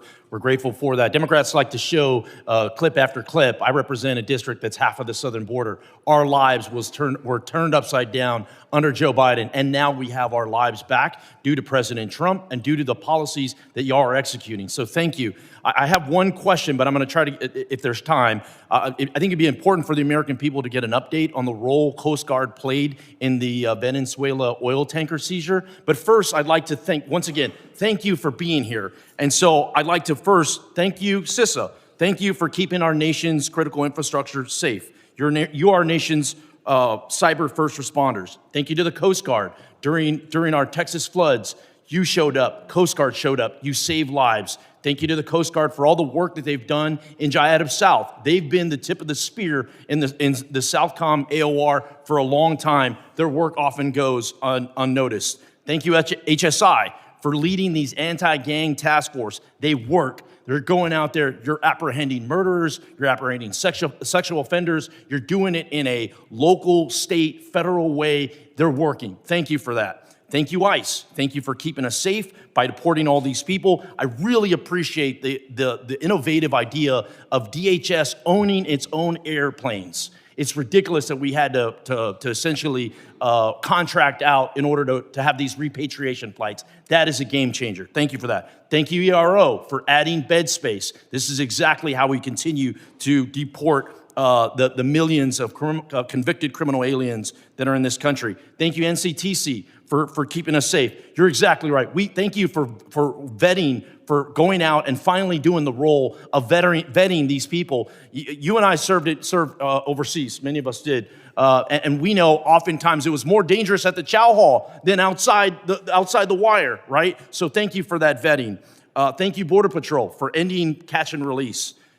Thank you, TSA, for keeping us safe during all our travel, and then also looking into any future vulnerabilities. Thank you, Secret Service. Thank you for not only keeping our leaders safe, but a lot of people don't realize Secret Service is key to school safety. I think that's just so important that brings us all together. I wanted to use the bulk of my time to just thank you, because we don't do that enough here. It's always finger pointing. It's always somebody else's fault. Please go back to your agencies and thank the men and women that are serving every day and helping to keep this country safe. With that, I'd like to give you a little time to talk about the Venezuelan situation and what the Coast Guard is doing. The operation that was conducted yesterday morning was a Coast Guard-led operation. It was in partnership with the Department of War and the Department of Justice, the FBI as well, and it was a successful operation directed by the president to ensure that we're pushing back on a regime that is systematically covering and flooding our country with deadly drugs and killing our next generation of Americans. Just the drugs that the Coast Guard has been able to interdict on the waters since that President Trump has been in office has been enough lethal doses of cocaine to kill 177 million Americans. That's 2/3 of our country that has been saved by blowing up, by going after and bringing to justice these individuals that are out at sea and those individuals that are funding it with a shadow fleet of sanctioned oil that should never be sold to benefit their profits and their pockets to kill Americans. Thank you for that update. For many of us that served in uniform, oftentimes it was overseas. It was in the Middle East, or it was in Asia, or it was in Europe. And I think those AORs are very important. But for too long, president after president after president, our backyard has been left wide open, and we are completely shocked why all these terrorists are in our country and all these people are unvetted, all this chaos is happening when in our own backyard was unsafe. So thank you again for one. I know you traveled, you met with heads of state, El Salvador, Mexico, a couple that come to mind. But I just want to thank you and for making our backyard a priority and ultimately to keep Americans safe. Texans are more safe today than we were a year ago. And a lot of that is due to President Trump and due to the leadership that I'm seeing right here of executing those policies. Thank you, thank you, thank you. With that, Chairman, I yield back. Gentleman yields back. I now recognize the gentlelady from Illinois, Ms. Ramirez, for 5 minutes of questions. Thank you, Chairman. American citizens have been arrested or detained. We focus on those that are here illegally. Secretary Noem, you lie and you lied to the American people. I will be including into the record an article by ProPublica from October 16, 2025, entitled, "We found that more than 170 U.S. citizens have been held by immigration agents. They've been kicked." There's nothing smiling about U.S. citizens. I'm sorry, that's very inappropriate. Let me continue. They've been kicked, dragged, and detained for days. The next one. The Trump administration has specifically targeted the worst of the worst. The individuals that we are going after are those that are violent criminals, those that are breaking our laws. Secretary Noem, again, you lied to the American people. I will be including into the record an article by the NBC News from December 7, 2025, entitled, "ICE has arrested nearly 75,000 people with no criminal records, data shows."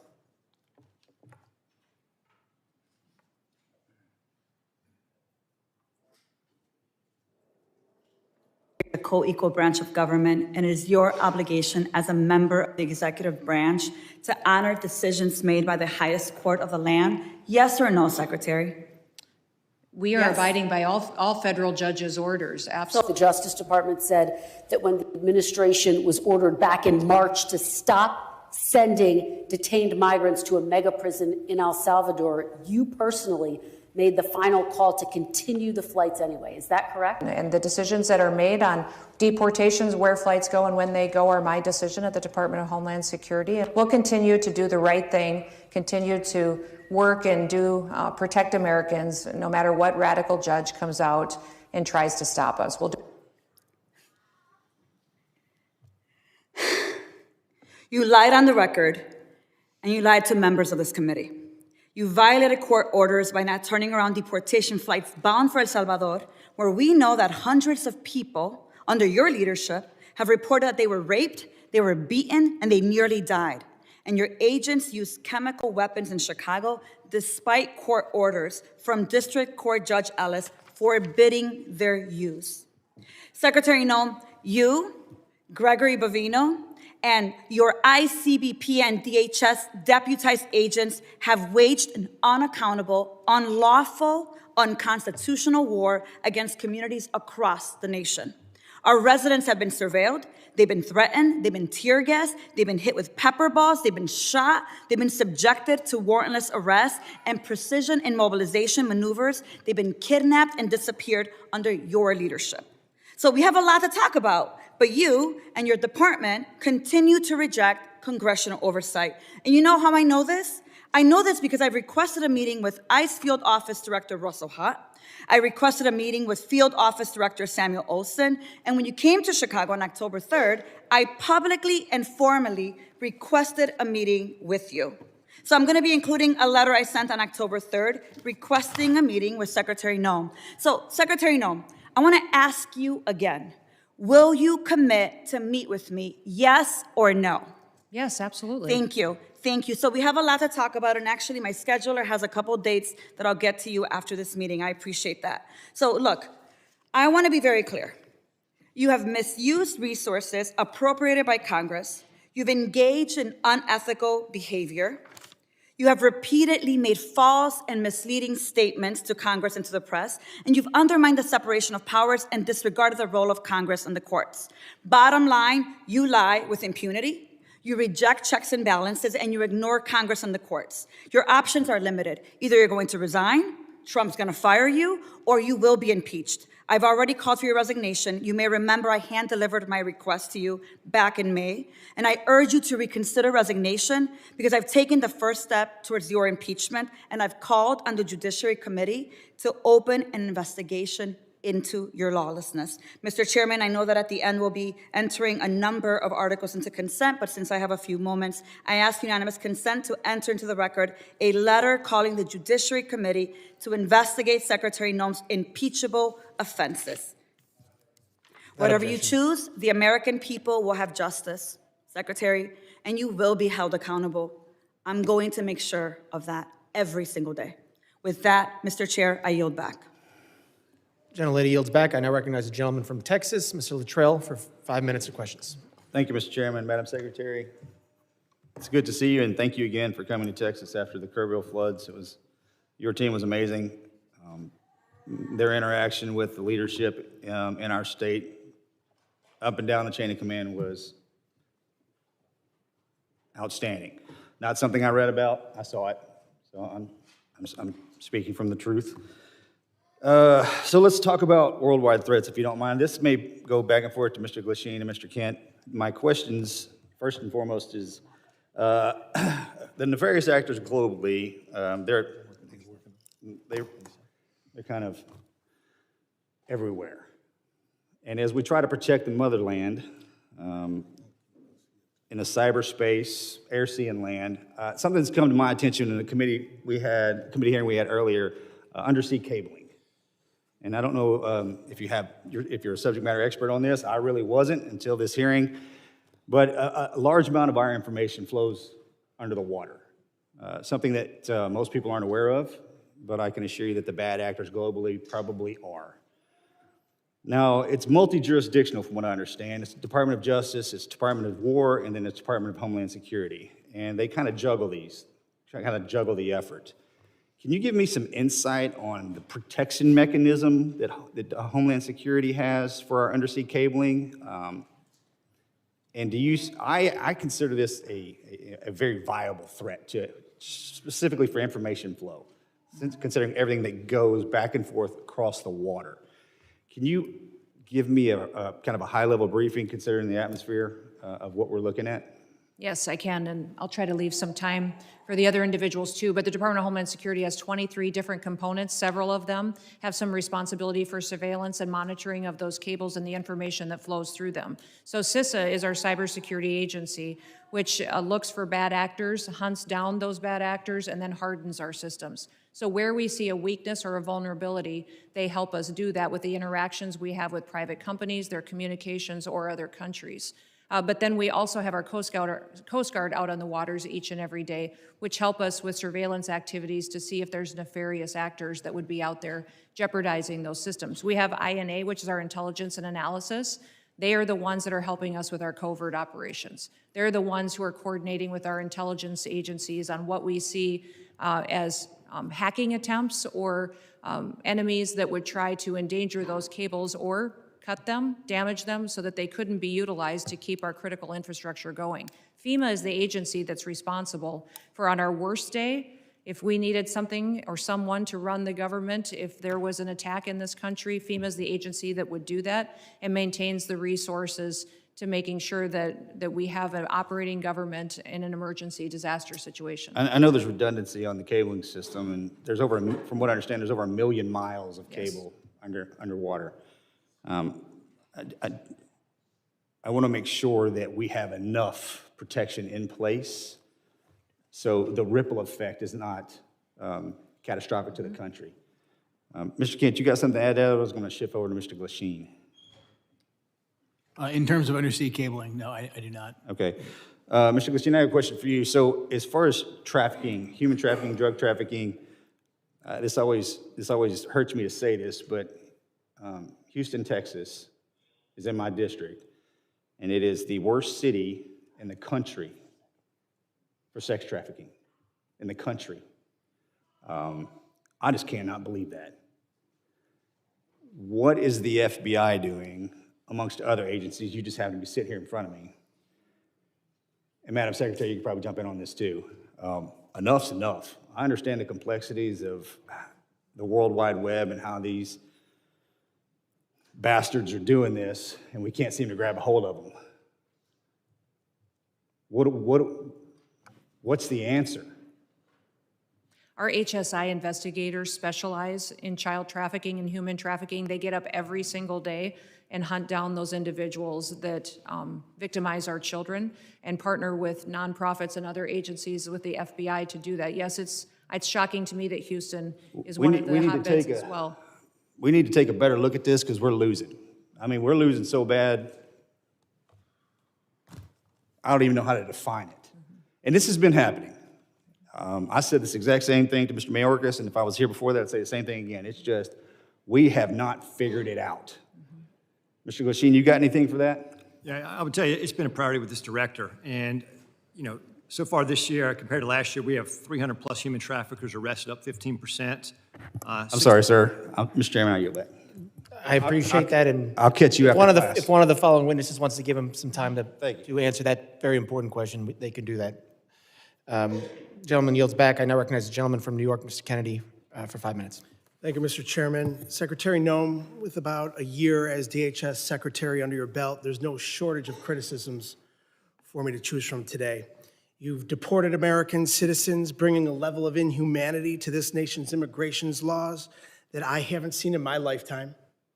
You've terrorized communities, including my own in Buffalo, New York, vowing to go after the worst of the worst, but instead detaining women, children, and hardworking individuals in pursuit of the American dream. You've botched a response to one of the most devastating floods we've seen, an extreme weather event along the Guadalupe River that took more than 130 innocent lives, including more than 35 children. Central Texas waited days for your agency to respond because of the reckless policies you've implemented. Your FEMA lead was missing in action, completely unreachable, as were FEMA's call lines, with 84% of calls unanswered on July 7th, 3 days after the floods. FEMA personnel, despite your slashing of their ranks, who were ready and willing to help, waited days to spring into action because of your policies. Disasters do not wait for bureaucracy. Your abysmal performance goes beyond your woeful disaster response. You've also taken a sledgehammer to FEMA's recovery, preparedness, and mitigation missions. You canceled more than $4 billion in building resilient infrastructure in communities funds, a program that helps communities reduce their risk of natural disasters. You withheld millions in FEMA funds for emergency alerting infrastructure found to be in violation of the Impound Control Act. You, perhaps most critical to my state of New York, canceled more than 90% of New York State's Homeland Security program funding, including $134 million in urban area security initiative funds for New York City's greater metropolitan areas. You have mismanaged these grants to the point where cities and states, including New York, are suing you to recover counterterrorism funding that's lawfully theirs and that Congress intended for them to receive. It's a tragedy that we're here today discussing these cuts to counterterrorism and security grant funds for a city that was the main site of the September 11th attacks, the entire reason your department was established in the first place. As the ranking member of the Subcommittee on Emergency Management, it's my responsibility to show the American public how you've systemically upended FEMA and emergency preparedness as we know it. So I have a couple of questions. Simple yes or no answer will suffice. Would you agree with the national security officials' assessment that the United States has been operating in a heightened threat environment for several years now? Yes. Yes or no? Would you say New York City is susceptible to these kinds of security threats? Yes, and that's why they should spend So with New York City $440 being the million number they one had in terrorist reserves target in the that nation, the federal government gave them with to New use York to City secure being their the number city, one, I which reclaim they my did time, not with New York spend. City being the They number did not one spend the security hundreds of threat in millions this of dollars nation, they had it's to secure unconscionable their city that you and would to cut release criminals on the street each and every day. $134 million in urban area security initiative funding for the city of New York, What compelled you to knowingly make our cities less safe with these funding cuts? What compels you, your mayor, and your governor to release thousands of criminals on the streets rather than to turn them over to ICE? You'd rather release Secretary Noem, a murderer out onto Secretary your Noem, street, you cut a rapist on your $134 street, million and honor our detainers. in You should funds honor our detainers to support the against violent security criminals of to get New them out York of New York City and the state of New York, the #1 threat in this nation. In your own words, your cuts are blatantly political, callous, and outright dangerous. It's clear you have no interest in countering real threats in the homeland. While high-risk cities and disaster zones wait for help, you've devoted the past 11 months of violent raids, anti-police policies, and nonstop photo ops. You've brought shame to a department that was created after 9/11 in a time of unity to protect our people. Your failure to lead is a direct threat to the homeland security in our nation, and you should resign immediately. I yield back. Gentleman yields back. I now recognize the gentleman from Alabama, Mr. Strong, for 5 minutes of questions. Thank you, Mr. Chairman, ranking member, and members of this committee. I thank you, too, to our witnesses for being here today, for your work to protect the homeland in an increasingly complex threat environment. My question today focuses specifically on the evolving drone threat. Mr. Glasheen, the FBI's National Counter UAS Training Center at Redstone Arsenal, is now the central hub for preparing federal, state, and local partners for drone threats at major events. What makes Redstone Arsenal such an effective location for this mission, and how does that setting support the scale of training required for World Cup, America 250, and the 2028 Olympics? Thank you for your question, Congressman. What makes Redstone a great partner for us is, one, the support that we have from Congress. Number two, the space we have there. The FBI has been in Huntsville for a long time. Huntsville also houses our Special Agent Bomb Technician Program, where we train bomb technicians, EOD professionals across the United States, and we model the Counter UAS School off of that. So that proof of concept has been in place, and we're mirroring that process to train the Counter UAS operators. Thank you. I was there for the inaugural graduation. I'm telling you, it was most impressive. I can assure you there's no other location in the country that offers the same mix of controlled airspace, testing ranges, partnered agencies, and mission infrastructure that the FBI has at Redstone Arsenal. Counter UAS has the ability in Huntsville to jam, block, drop, intercept, and do forensics. As demand for this specialized training grows, what investment should Congress prioritize to ensure long-term stability for this mission at Redstone? I'd say yesterday, or the legislation in front of, I think, the Senate right now for the NDA, for the authorities, that'd be the first step to give us the ability to lawfully use the counter-UAS authorities. I think additionally, is just like the computer technology, it evolves with the months.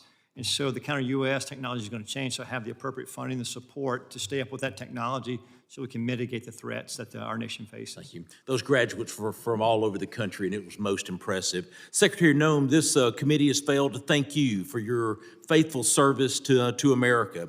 The southern border is closed.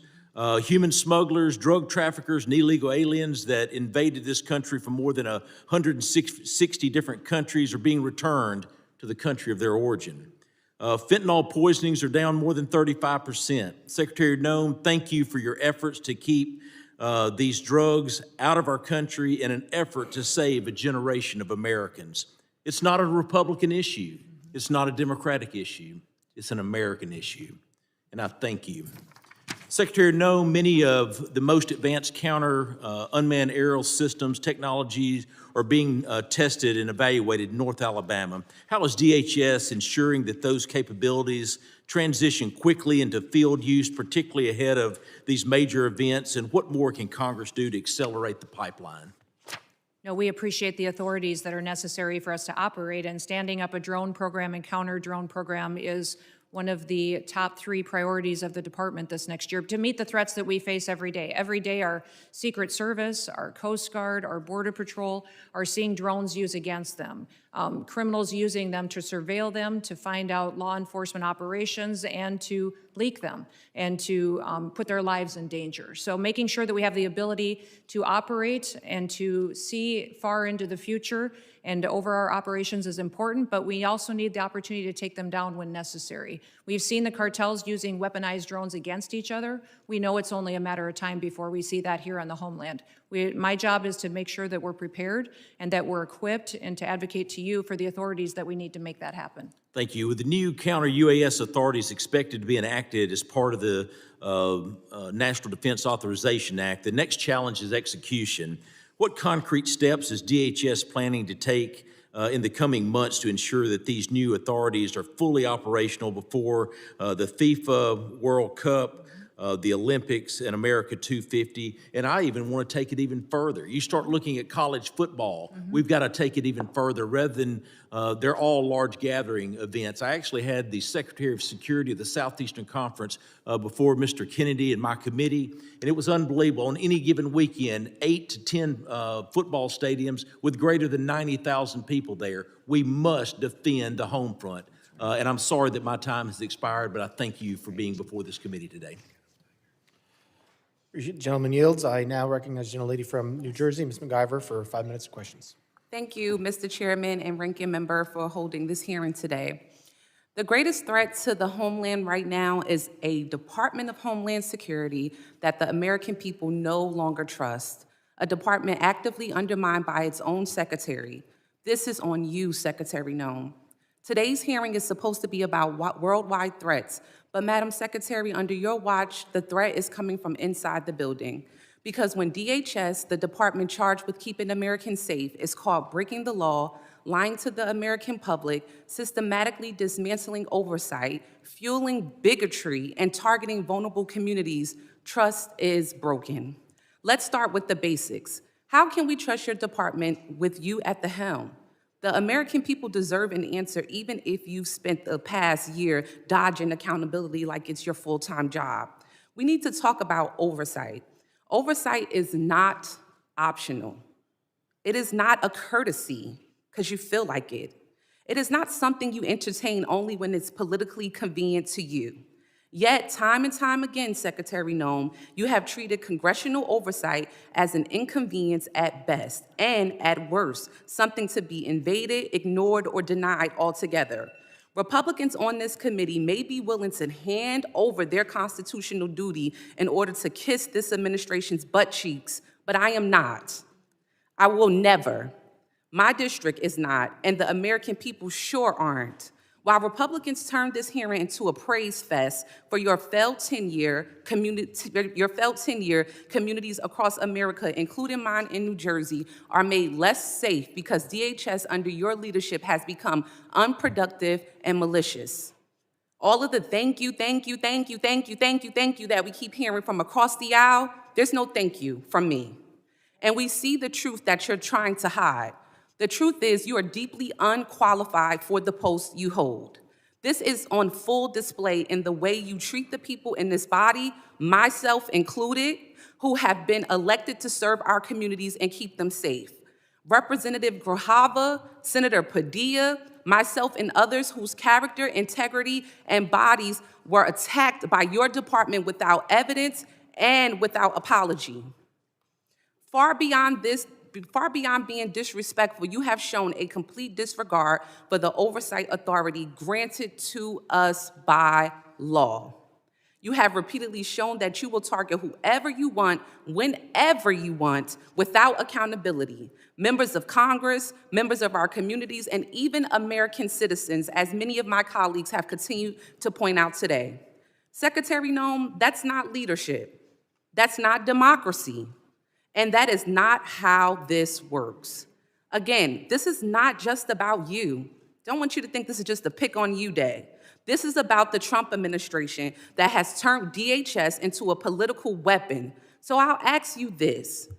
Is Trump embarrassed by your tenure, or is this exactly the kind of god-awful leadership he wants at DHS? Yes or no?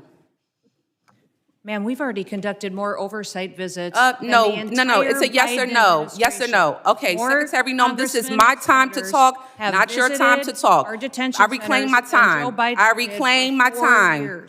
I reclaim my time. Chair, I reclaim my time.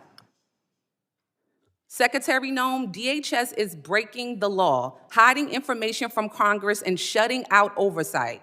So let me ask you, how can the American people trust your department with you at the helm with this kind of behavior? The American people absolutely trust this department to keep them safe. And we are showing that every day by the support we get across the country, the amount of people that we're recruiting to all of our different agencies. Thank you, Secretary Noem. Do you agree that using DHS resources to target members of Congress is an abuse of power? Excuse me, would you say that You again? would have heard me if you stopped talking and listened to my questions. Do you agree that using DHS resources to target members of Congress is an abuse of power? We are not doing that. We are out there enforcing the law, doing our work, and we are allowing oversight. Of course, we're not going to get any answers. With that, Mr. Chairman, I yield back. Gentlelady yields back. I now recognize the gentleman from Oklahoma, Mr. Keene, for 5 minutes of questions.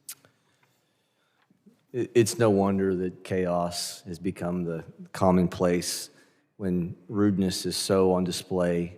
Look, it's both sides. We've created a lack of civility in this country, but we're perpetuating in this society what your administration is trying to correct, and that is returning back to the rule of law. What separates us from falling into chaos as a nation where poverty envelops us is when we return to order and a display of respect towards law enforcement, a display of respect to officials.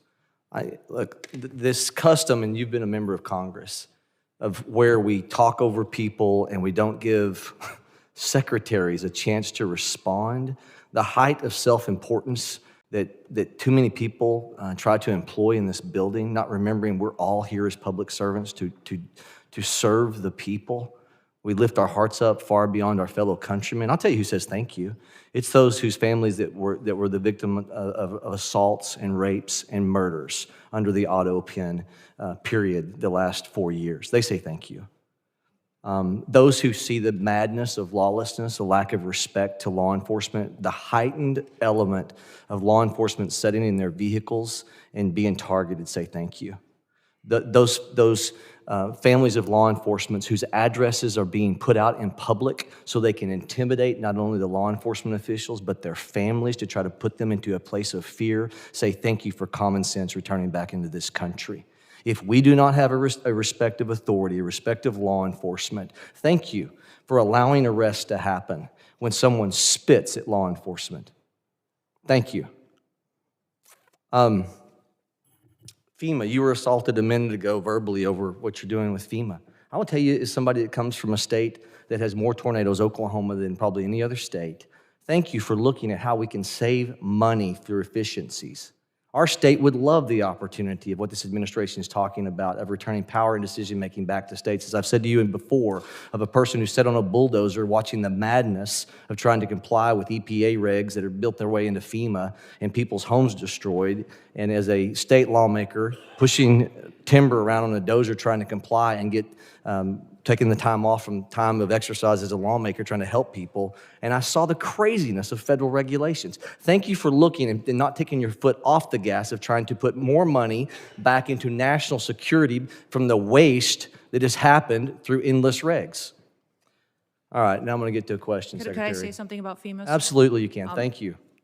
The only grants that weren't funded, the individual ones that you were talking about, mitigation ahead, were ones that were weaponized to fund the Green New Deal and for climate change, and those were redirected to true mitigation efforts.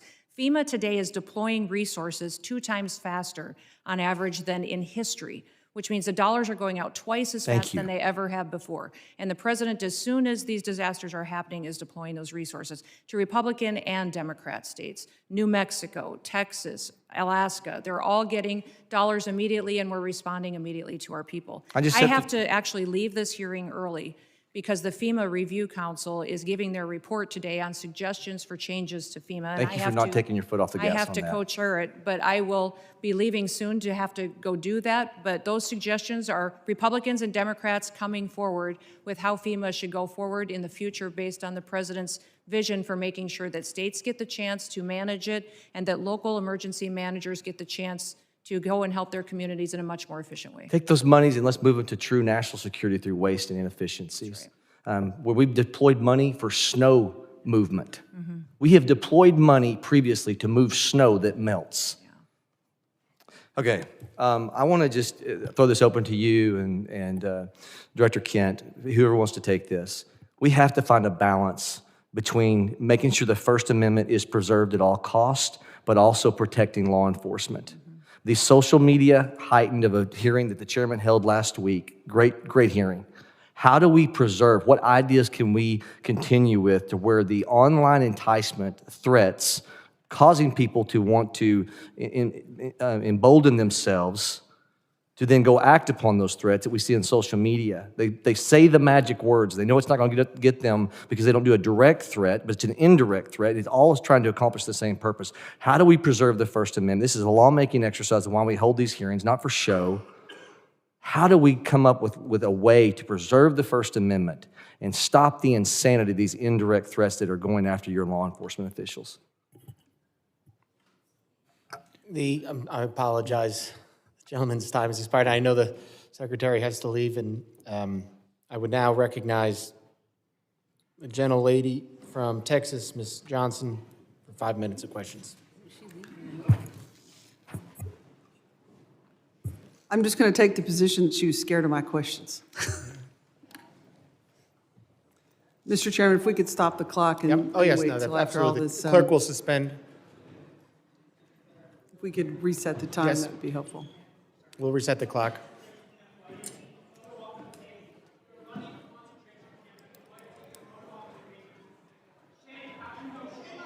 Gentlelady, prepared?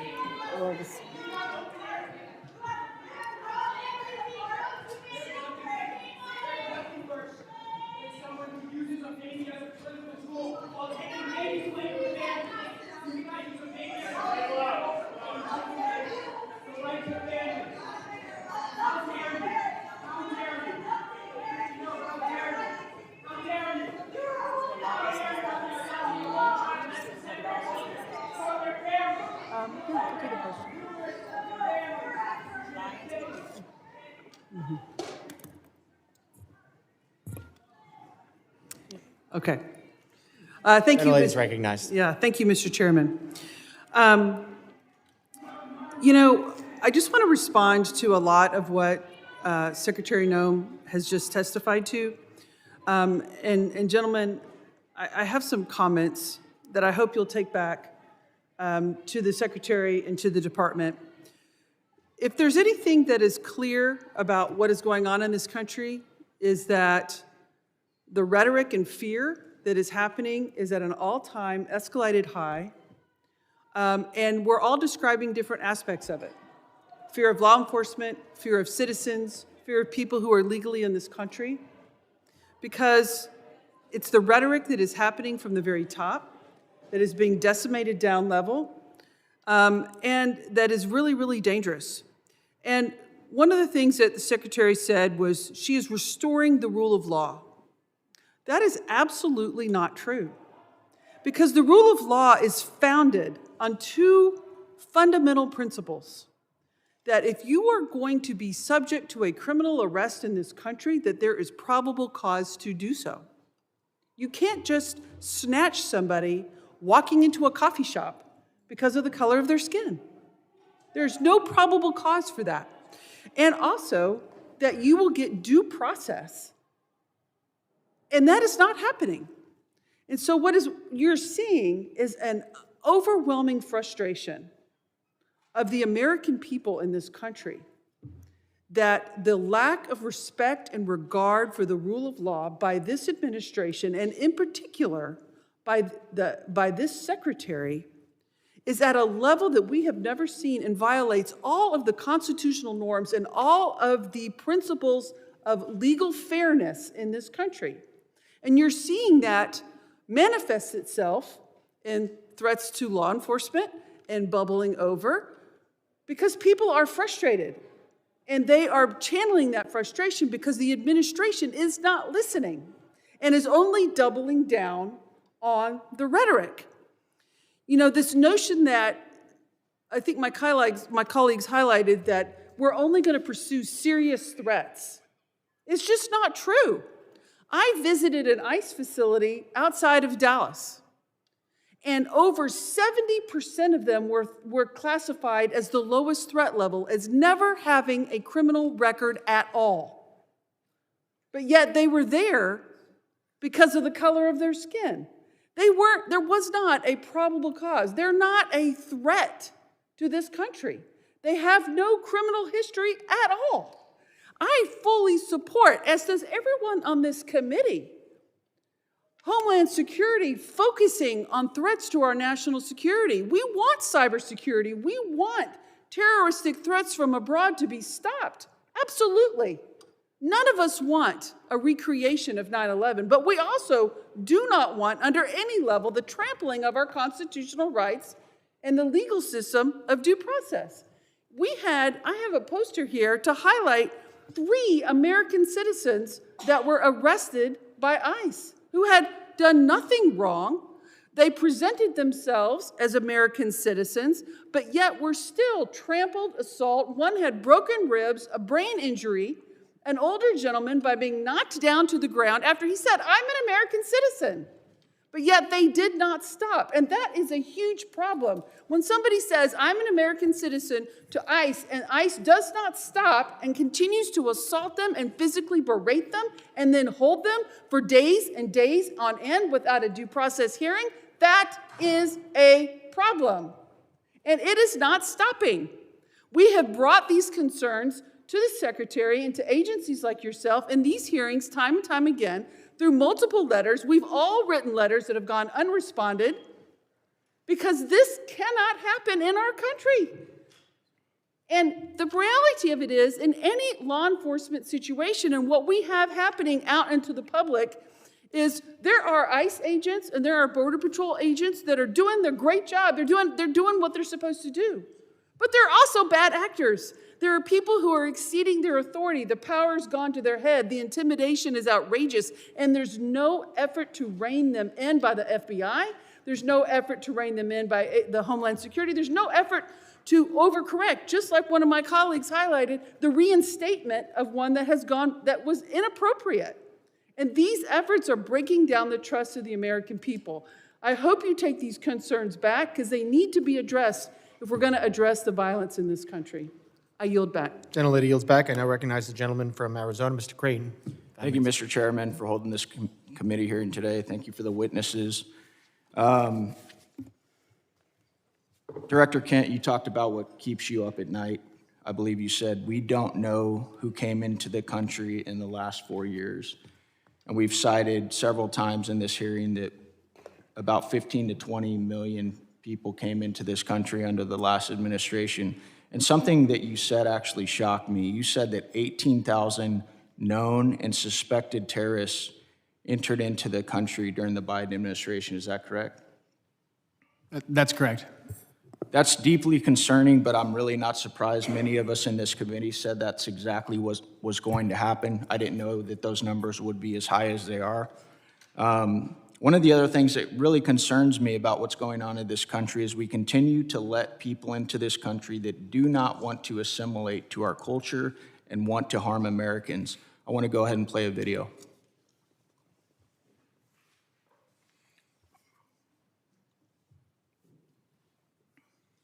Law should be above the U.S. Constitution. Yes. Should Sharia law be over the U.S. Constitution? Yes. U.S. Constitution, which is made by people, and the Sharia law is made by Allah. So that is to be all the way above. That has to be definitely in the land, not for the America, for the whole world, would be above. The So Sharia that law. should be above the U.S. Definitely. Constitution. Yes. Do you feel more comfortable living under American law, or do you feel more comfortable living under Sharia law? Sharia law. I'm a Muslim. I prefer Sharia law. Sharia law, yes. You prefer Sharia law over American law? Of course, yeah. They always can come with the same accusations. This speaker supports death penalty for homosexuals. This speaker supports death penalty for this crime or that he is homophobic. These are general views that every Muslim actually has. Every Muslim believes in these things. If the law of the land is Islamic, we will respect the law of the land. What if it's not Islamic? If it's not Islamic, then the law of the land and those who make it can go to hell, quite honestly, because Allah said in the Quran, in chapter 33, verse 1, He said, O Prophet, fear Allah and do not obey the disbelievers and the hypocrites. You know why they're worried about the border? Watch this clip here that Vinny just sent with Al-Qaeda. I call upon every Muslim and the infidel, criminal, and arrogant United States. Does not matter if they're Arab, American, or other descent. I'm saying to all of them, revenge, revenge. Do not consult anyone by killing infidel Americans. You should have a lot of determination and a list of your targets should be effective. Director Kent, what do you think when you see a video like that? I think we didn't have control of our borders, and we don't know who's come into our country. However, we have had around 2.7 million individuals from Muslim countries and Muslim regions who came in under the Biden administration who went through minimal to no vetting whatsoever, who probably share values like the folks that you saw on the screen. Director Kent, are you aware that when we invite people into this country and they become citizens, they swear an oath to defend and support the Constitution and the laws of the United States of America and against all enemies, foreign and domestic? Yes. What do you believe the long-term consequences will be if the United States continues admitting individuals who either openly reject assimilation into American civic culture or who falsely swear an oath to uphold the Constitution despite having no intention of honoring it? We simply won't have a country anymore as we know it. I think we can look to Europe and to the UK to see exactly where this leads. I agree 100%. Director Kent, are you aware of some of the differences between U.S. Constitution and common law interpretations of the Sharia law? I am broadly, yeah. What are the differences in your opinion, and I know you're not a doctorate on this subject, but between the First Amendment, which guarantees freedom of speech and the press, including the right to criticize religions, religious texts, and public figures without government punishment? Yeah, the freedom of speech, I think, is huge because you don't have that under Sharia law, and you also don't have the assumption of innocence under Sharia law as we do. Many interpretations of Sharia, blasphemy, criticism of the Quran or the Prophet Muhammad can be a serious offense, sometimes punishable by death. And there are many others that I don't have time to get to, but I wanted to bring that up today so that Americans understand the differences and why we need to be very careful about who we let into this country. I thank you guys for the work you do. I thank you for those underneath you working so hard to keep the American citizens and people safe. Thank you, Mr. Chairman. I yield back. Gentleman yields back, and I remind if you don't get to questions that you want to ask, you can submit them for the record, so we can do that at the end. I now recognize the gentleman from Puerto Rico, Mr. Hernandez, for 5 minutes of questions. I have some matters of interest regarding immigration and FEMA, but before that, Mr. Kent, does the Bible say anything about freedom of speech? Not a biblical scholar. I don't think it does, and I'm concerned about singling out Muslims and specific religions to talk about how their religious dogma conflicts with our laws and constitutions.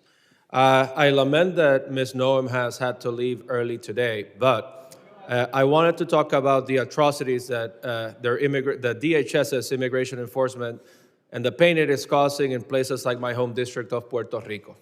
Just a few weeks ago, we witnessed ICE shove a pregnant woman. I cannot imagine, as an expecting father myself, the anxiety that family must have gone through when they took that person to the hospital and treated her for her injuries. Also, a few weeks ago, CBP detained Aracelis Terrero from the streets of Cabo Rojo. They put her on a plane, they sent her to Texas. She was in a detention facility. She was removed from the detainee location service, and she was not allowed to contact her attorney. Ms. Terrero was a domestic violence victim who was in Puerto Rico with a legal work permit. And I wanted to ask Ms. Noem if DHS policies allow CBP agents to detain persons who are legally in the United States. I wanted to ask Ms. Noem, the legal authority behind the detention of Aracelis Terrero. I wanted to ask Ms. Noem why she was removed from the detainee location system. I wanted to ask Ms. Noem why Aracelis Terrero was not allowed to contact her attorney. Unfortunately, I predict that she would not have given us adequate answers based on the answers that she has provided to my colleagues here today. Now, I also wanted to raise a concern with Ms. Noem regarding TSA agents. In Puerto Rico, I witnessed how many TSA agents worked arduously without pay during the government shutdown, and how her announcement that they would get $10,000 as a bonus for working without pay during the pandemic actually created the opposite effect of boosting morale, because it was so selective that it excluded, apparently, most workers. And finally, I wanted to raise the concerns of red and blue mayors from Puerto Rico. I emphasize red and blue mayors, Republican and Democratic mayors, regarding her recent secret policy regarding transactions or grants for FEMA money that exceed $100,000. So to their surprise, they found out that grants and funding assignments exceeding $100,000 would now need to be approved by Secretary Noem. But there was no transparency regarding that rule. And we have no information regarding the application and the enforcement of that rule. And I sent her a letter with 15 other members asking those questions, and I got a letter in response that has no answers to these questions. And I wanted to urge her to reconsider this policy that is delaying aid and reconstruction funds for the people of Puerto Rico, which are still suffering 9 years after Hurricane Maria, and that this is affecting Republicans and Democrats, that reconstruction should not have a party ID, and that instead of fighting the bureaucracy, this has made the bureaucracy worse. But unfortunately, Secretary Noem left early, and we are left expecting these answers. Thank you, and with that, I yield back. The gentleman yields back. I now recognize the gentleman from Tennessee, Mr. Ogles, for 5 minutes of questions. Thank you, Mr. Chairman, and thank you to the witnesses. Let's be clear. The United States of America is safer today because of President Trump. The United States of America is the dominant predator across all landscapes because of President Trump. We have restored our status as the global leader because of President Trump. Hard stop. Now, when we look at the topic of the hearings, the objectives, there were 6 bullet points. I'm going to hit the highlights, examine the full scope of evolving threats facing the United States of America, particularly on readiness at the federal, local, and state level. Highlight the significant, number 2, the significant national security gains achieved by President Donald Trump. 3, review the Trump administration's efforts to reverse the damage caused by the Biden border crisis. 4, analyze the scale and scope of cyber threats, which is my area as the chairman of the cyber subcommittee. 5, discuss the evolving terrorism landscape, including FTOs, HVEs, and DVEs. And 6, evaluate emerging unconventional threats. Unfortunately, my colleagues must not have read the memo, because that's not what they've talked about. They want to talk about ICE and immigration. So let's talk about that. You know, in 1965, we passed the Hart-Celler Act.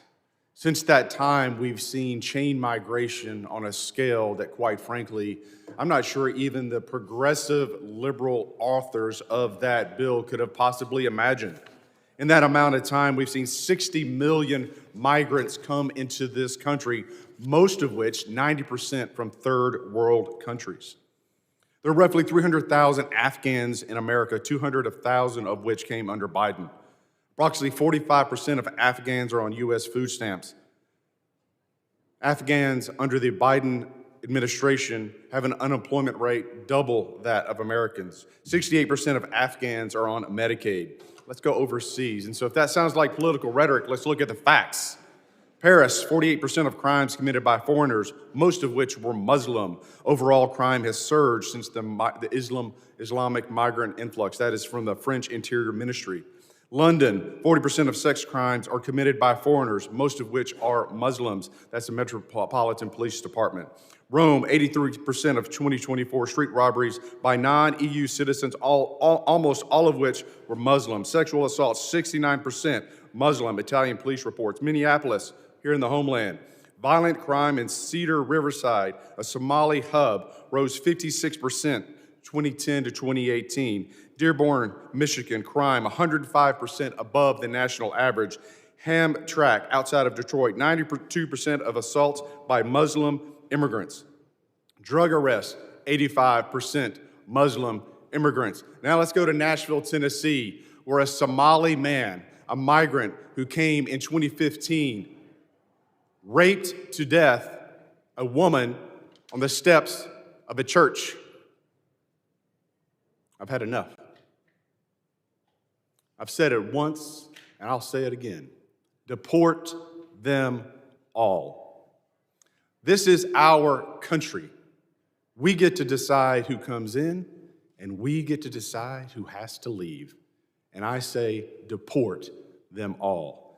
90% that have come into this country are from third world countries, most of which are sucking resources from American citizens, burdening our cities. They do not belong here. Mr. Kent, I'm chairman of the Cyber Subcommittee.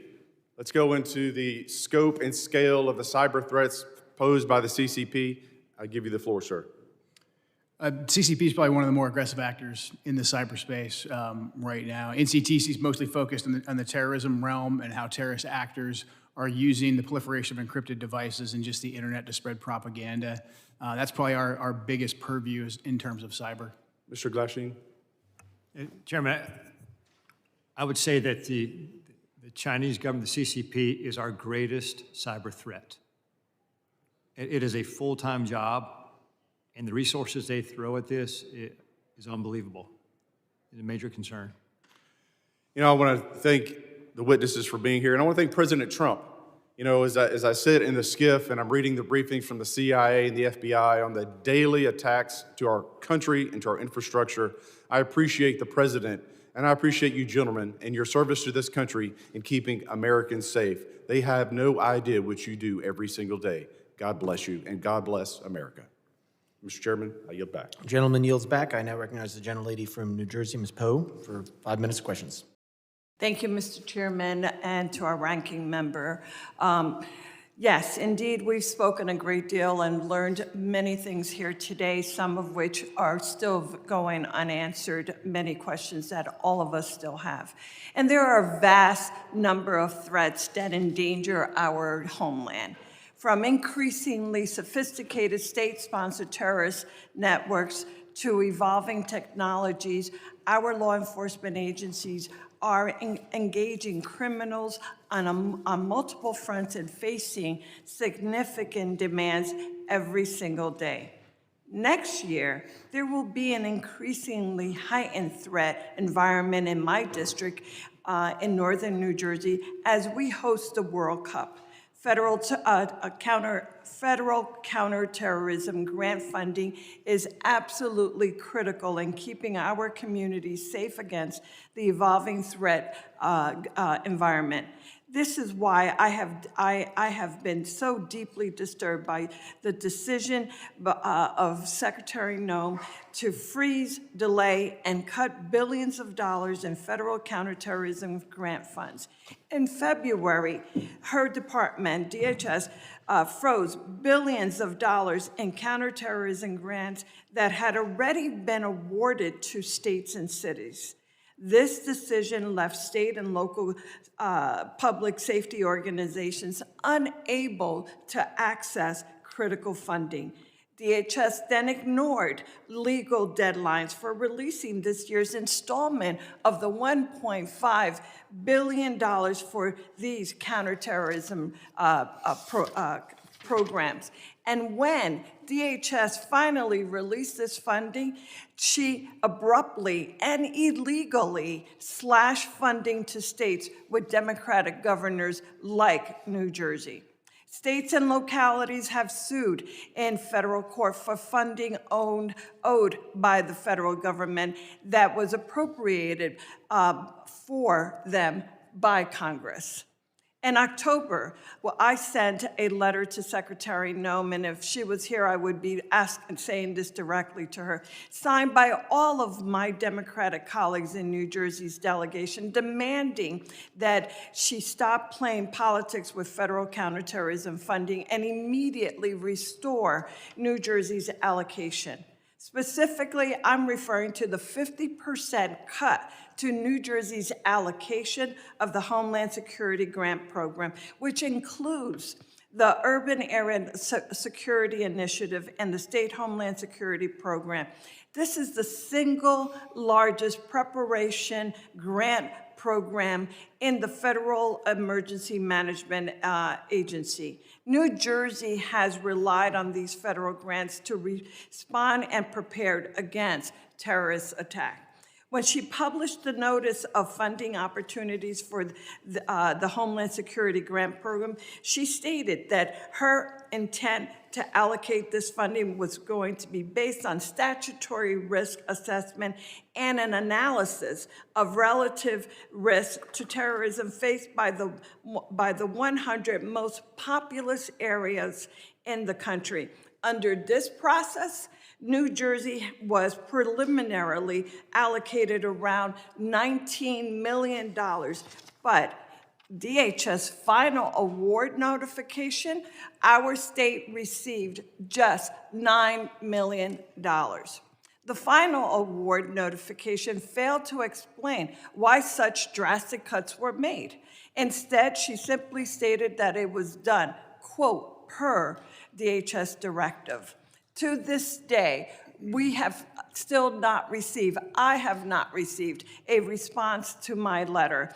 And I absolutely cannot understand and am so incredibly disappointed by the fact that this administration continues to try and attempt to walk all over this body. Congress is Article 1 branch, and we demand that we receive the respect that is due and that she respond to the questions, and that is her responsibility and her job. Mr. Chairman, I yield back. Thank you. Gentlelady yields back. I now recognize the gentlelady from South Carolina, Ms. Biggs, for 5 minutes of questions. Thank you, Mr. Chairman, and thank you to the witnesses for being here today. I know you have a really difficult job. I want to take a moment just to highlight the fantastic work of the Homeland Security Advisory Council. I think when I say this, I speak on behalf of our entire South Carolina delegation when I say that I'm pleased to see South Carolina's own Governor Henry McMaster appointed to chair the HSAC.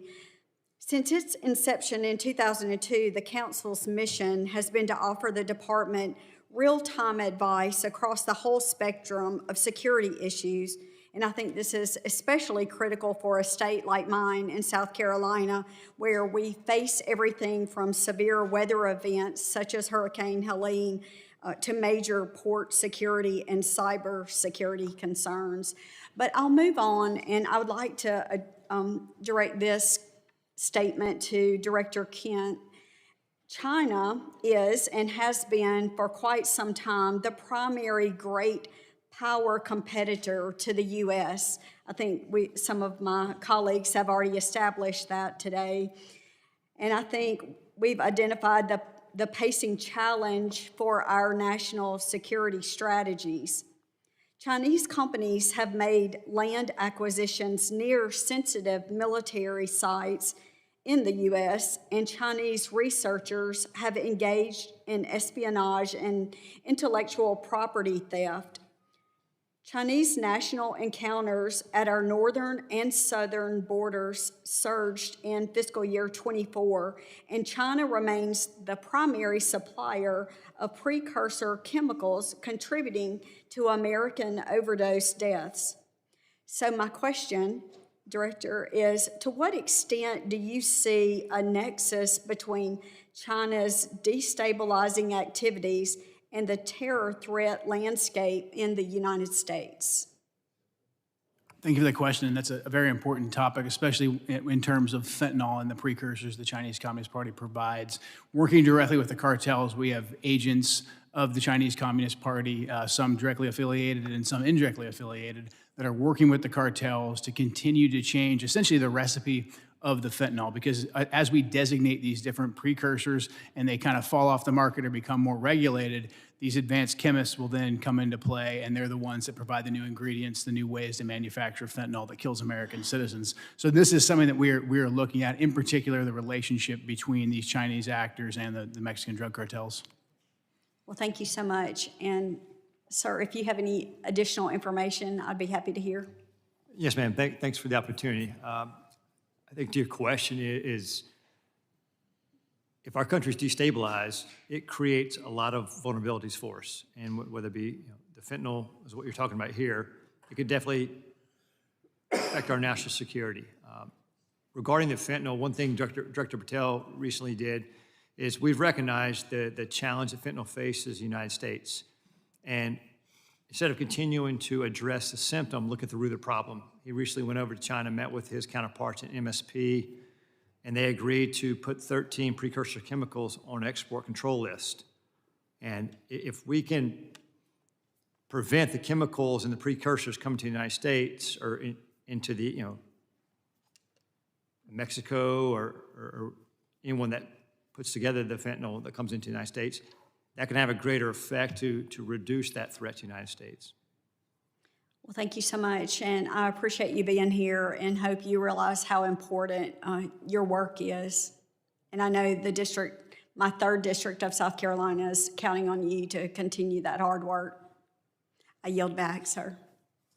Gentlelady yields back. I now recognize the gentleman from Virginia, Mr. Walkinshaw, for 5 minutes of questions. Thank you, Mr. Chairman. I regret that Secretary Noem tapped out after 2 hours, but nonetheless, I want to focus on an issue that I think is really important: the misuse of taxpayer funds and the steering of DHS funds to politically connected firms tied to the Secretary's office, while hiding that activity from the American people. Secretary Noem has been criticized by members of her own party and by the Trump administration for being slow and ineffective when Americans actually need her help. Republican Senator Tom Tillis said she was, quote, slow off the mark in getting disaster aid out the door. A senior administration official recently told Politico that there was, quote, some fishy stuff going on with money at DHS. And the veto authority she handed to Corey Lewandowski over contracts and grants has delayed life-saving resources after disasters. So when it comes to helping disaster victims, she's been slow and ineffective. But when it came to spending money on her own image and then funneling that money to her friends and her political allies, she moved with remarkable speed.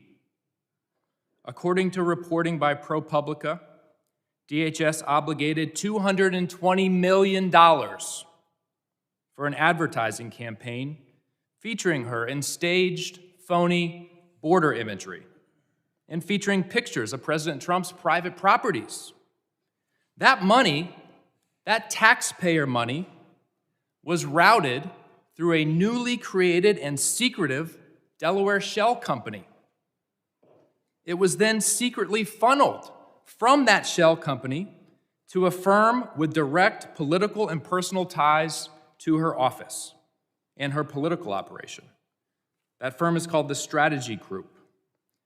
This situation has all of the elements of political corruption. First, she invoked emergency authority to bypass competitive bidding. Second, she concealed the true destination of the money by routing it through a shell company, a red flag in any corruption investigation. Third, the firm that actually did the work, that filmed her attempting to herd cattle, has documented political and personal ties to the Secretary and her senior leadership.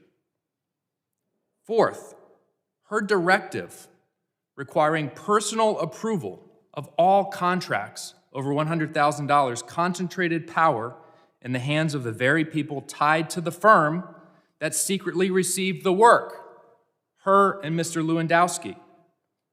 At the exact time this contract was executed, DHS was diverting investigators and resources away from child exploitation, away from child trafficking, away from illegal gun smuggling, yet somehow she found nearly $250 million to promote herself, and the money flowed to her political allies.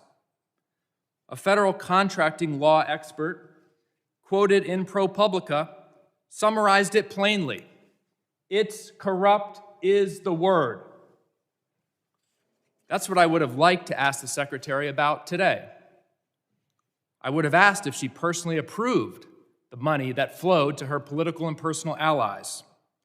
I would have asked if whether when she was governor of South Dakota in 2023 and the same firm got $8.5 million of taxpayer money, whether she steered the money to them. Because an official in her administration said she did. That's what I would have asked her. But she had to leave early. Mr. Glasheen, are you familiar with the Proud Boys?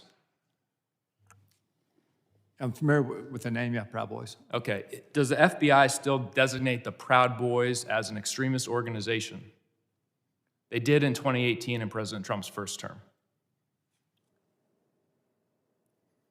We are in the process right now of changing our categories for domestic terrorists. So they're no longer designated as an extremist organization. The FBI designated them an extremist organization in 2018. Has that changed? I'm not aware that they did that. It's all over the media, sir. It's widely reported. Can you get back to me on that? Sure will. All right, thank you.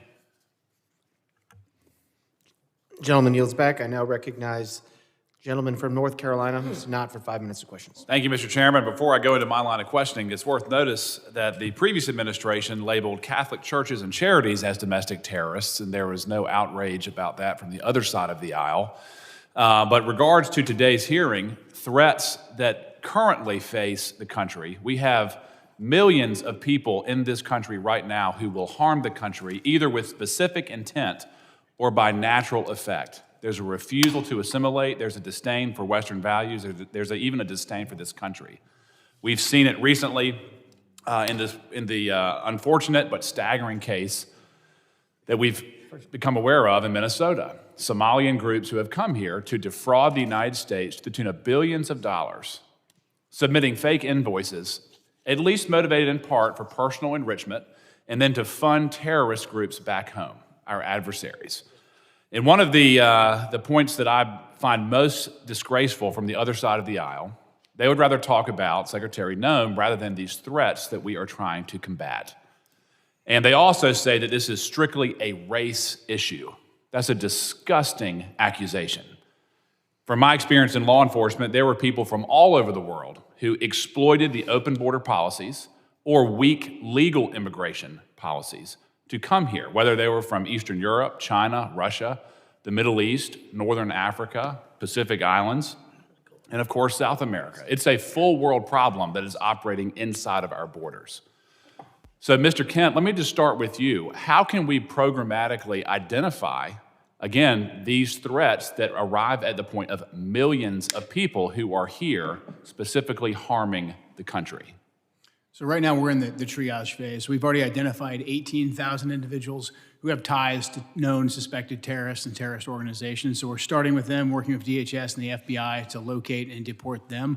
But as you pointed out, it is a much bigger problem. We've had 2 to 2.7 million folks from Muslim countries, Muslim regions that have come into the country under Biden with minimum to no vetting. Well, I asked you the question, how do you vet someone that doesn't come from a functioning country? Exactly. You simply can't. That's why prior to the Biden administration, these individuals, even ones who wanted to claim asylum, they had to go to the first safe third country. And it would take 18 months to 2 years to properly vet them. Biden threw all of that out the window. We were assured by Secretary Noem's predecessor that every Afghani refugee who came in under the asylum program was thoroughly vetted. Was that true?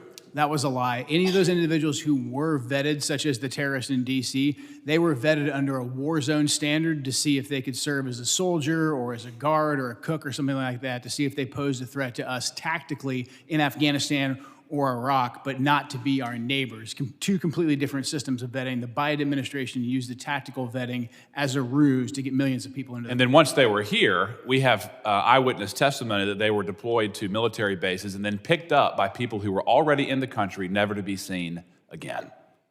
Is that consistent with what you've seen in your current position? Absolutely. We're having a hard time running down where a lot of these individuals are. That's why we haven't been able to locate and deport all of them rapidly. What tools can we assist you with in identifying these self-radicalizing circles who are inside the country currently? One thing that I want to be sure that the people who are watching this know is that the shooter who committed the act of terrorism against the 2 National Guard members, he was radicalized here. Yeah.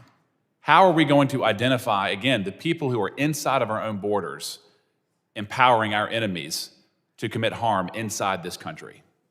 Right now, the Trump administration has essentially gone back to letting us enforce laws, letting us enforce immigration standards, and letting us vet people. What I would like to emphasize to this committee and to the American people is that we simply cannot go back and retroactively vet these millions of folks that came in under Joe Biden. We have to locate them, and we have to deport them as soon as we possibly can. Those who want to reapply, they can have the opportunity to reapply. So in terms of what we need, we just need the longitude to do our jobs. We're getting that from the Trump administration, and we appreciate the support of this committee. Yep. Mr. Glasheen, I want to give you a time to answer. In terms of the types of domestic terror that we currently face inside of our own borders, can you briefly describe that with the remaining minute that I have? Yeah, and thanks for the opportunity. I want to make very clear, I know the question came up earlier about designating the prevalence. The FBI doesn't designate domestic terror groups. We don't do that. That wasn't a serious line of questions. We investigate people. Yes. And the common component there is violence. So I'll make that very clear. And so in terms of regarding the domestic terrorism threat, we have over 1,700 domestic terrorism investigations in the U.S. And with respect to Antifa, which was asked earlier, we have approximately 70 Antifa investigations. Our arrests with Antifa-related subjects are up 171% this year. Gentleman's time has expired. Thank you. I now recognize gentleman from Louisiana, Mr. Carter. 5 minutes of questions. Thank you, Mr. Chairman. Thank you, witnesses, for being here. I represent the New Orleans region where we welcome partnership. We do not welcome occupation. What we're seeing unfold in our community is not public safety. It's a political stunt wrapped in badges, armored vehicles, and military uniforms. ICE and Border Patrol agents have descended into our community with no transparency and no meaningful coordination with local officials. The militarized forces who are not trained in our local laws, not trained in community-based de-escalation, and do not know our neighborhoods or our people. This is a recipe for disaster, confusion, and dangerous mistakes. Our communities are not a stage for political theater. If this administration wants to partner, then act like it. Share the plan, respect local law, and work with us, not around us.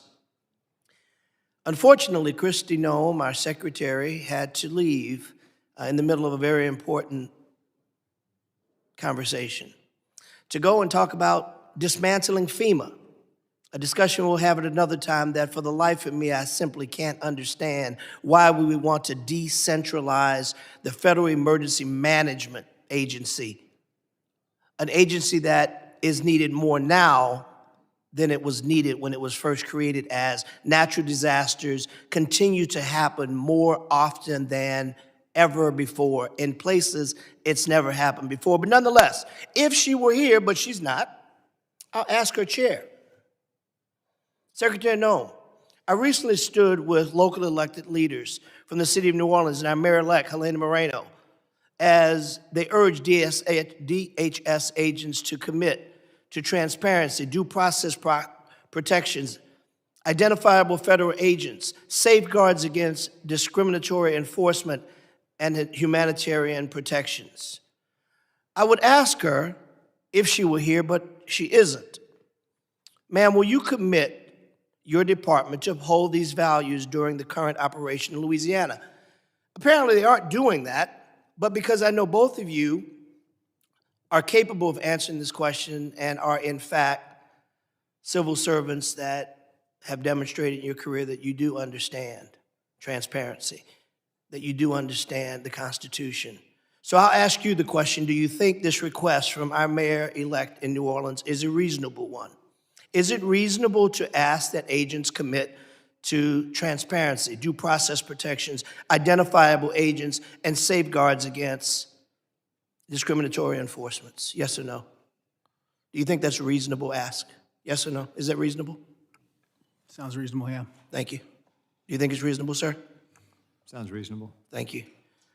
Secretary Noem, the masked officers you sent into the streets of New Orleans are attempting to arrest and abduct and detain anyone that looks like a migrant. I got to ask the question, what does a migrant look like? Do you know what a migrant looks like, sir? Yes? Can you define what a migrant looks like to you? I cannot. Thank you. Can you tell me what you think a migrant looks like? These are targeted raids. Can you tell me what they look like? Yeah, you have to stop them, you have to check their identification. Okay, but can you tell me if you were describing to me as a new $50,000 bonused ICE agent, what does a migrant look like?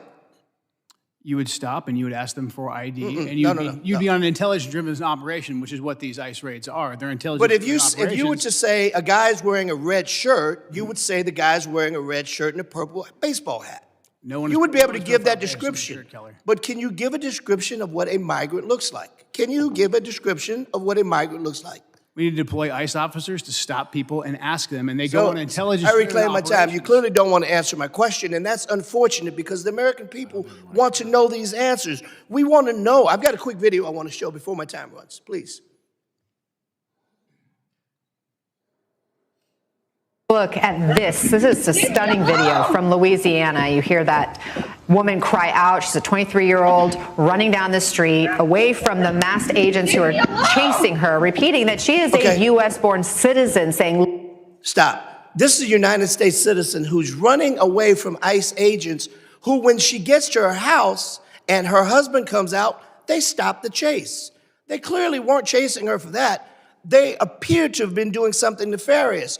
You know why we can't tell the difference? Because they wear masks and they don't identify themselves as agents. That's a problem.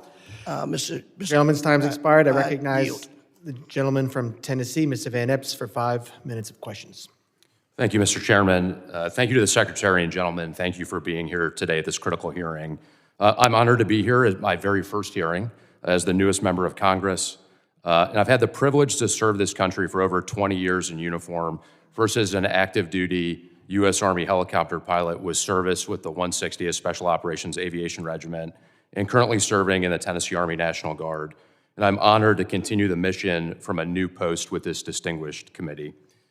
To our witnesses today, allow me to begin by expressing my appreciation for the work you all do, for the work your teams do, the work that President Trump and this administration does to ensure the safety and security of our great nation. I have just a couple of questions focused on emerging AI-enabled threats. Adversaries are already using AI to identify exploitable vulnerabilities within systems and networks and generate cyber intrusion plans far faster than traditional cyber tools.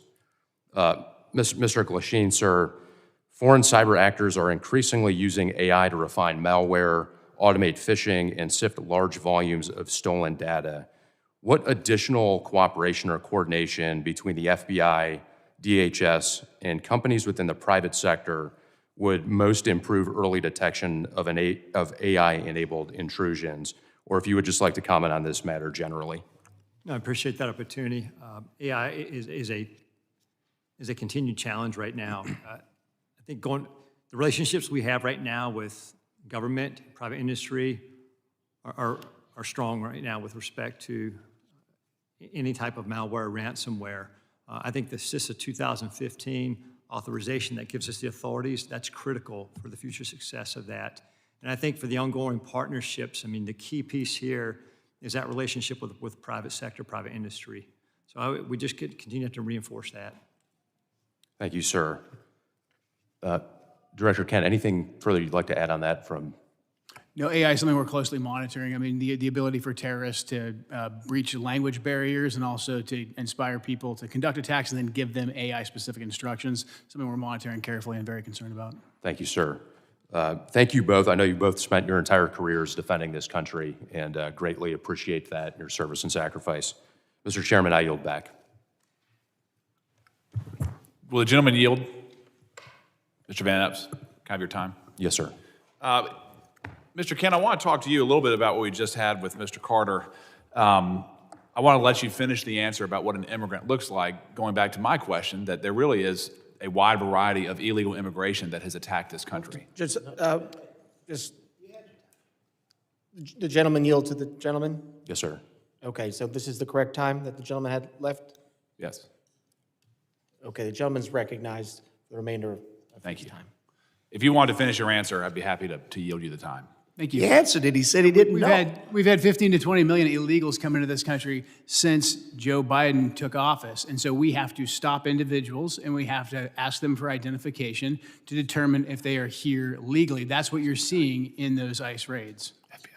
And in regards to the toll that illegal immigration has taken on this country, are you aware, sir, that in the last 25 years, more Americans have died because of drug overdoses than the entire country's military combat history? Yes. 250 years of military casualties is about 10% less than the overall deaths of the last 25 years of drug overdoses. Are you aware of that? I'm aware of that, and that's why I was glad to see President Trump designate the cartels that bring that poison into the country and kill hundreds of thousands of Americans, designate them as terrorists so we could stop them and aggressively target them. Does fentanyl discriminate on race? It does not. Or does it affect every single person, every single community, every single neighborhood that it enters? Every single person, yes, absolutely. I find it quite alarming that we do not have even a minuscule percentage of the outrage that we have seen from the other side of the aisle as it relates to the plight that Americans have undergone because of illegal immigration and its harms than we do today when you all are trying to enforce the law. From our side of the aisle, again, I thank you. I hope you'll come back. This is a worthwhile conversation. It's a needed conversation. And Mr. Chairman, I yield back. Thank you. Gentleman yields back to Mr. Van Epps. Mr. Van Epps, do you yield? Mr. Chairman, I yield. Gentleman yields. I now recognize gentleman from Colorado, Mr. Evans, for 5 minutes of questions. Thank you, Mr. Chairman. Thank you to the ranking member, of course, for this important conversation today. Thank you for the witnesses for taking your time to come and speak to us about these things. And first, I just want to commend everyone that's working in the Department of Homeland Security, in law enforcement and border security for all of the work that you've done to keep our country safe, keep our states safe, keep our communities safe. I spent 10 years as a police officer in the Denver metro area. I was in the U.S. Army and the Colorado Army National Guard for 12 years to include a combat deployment overseas to the Middle East as part of the global war on terror. And those experiences, coupled with what's happening in Colorado, have shown me how critically important this hearing is on global threats and things that are happening around the country and around the world, because we know the numbers. We know that every 15 days under the previous administration, more Americans lost their lives due to drugs, with most of that being fentanyl, than were killed in the entirety of the September 11th terrorist attacks.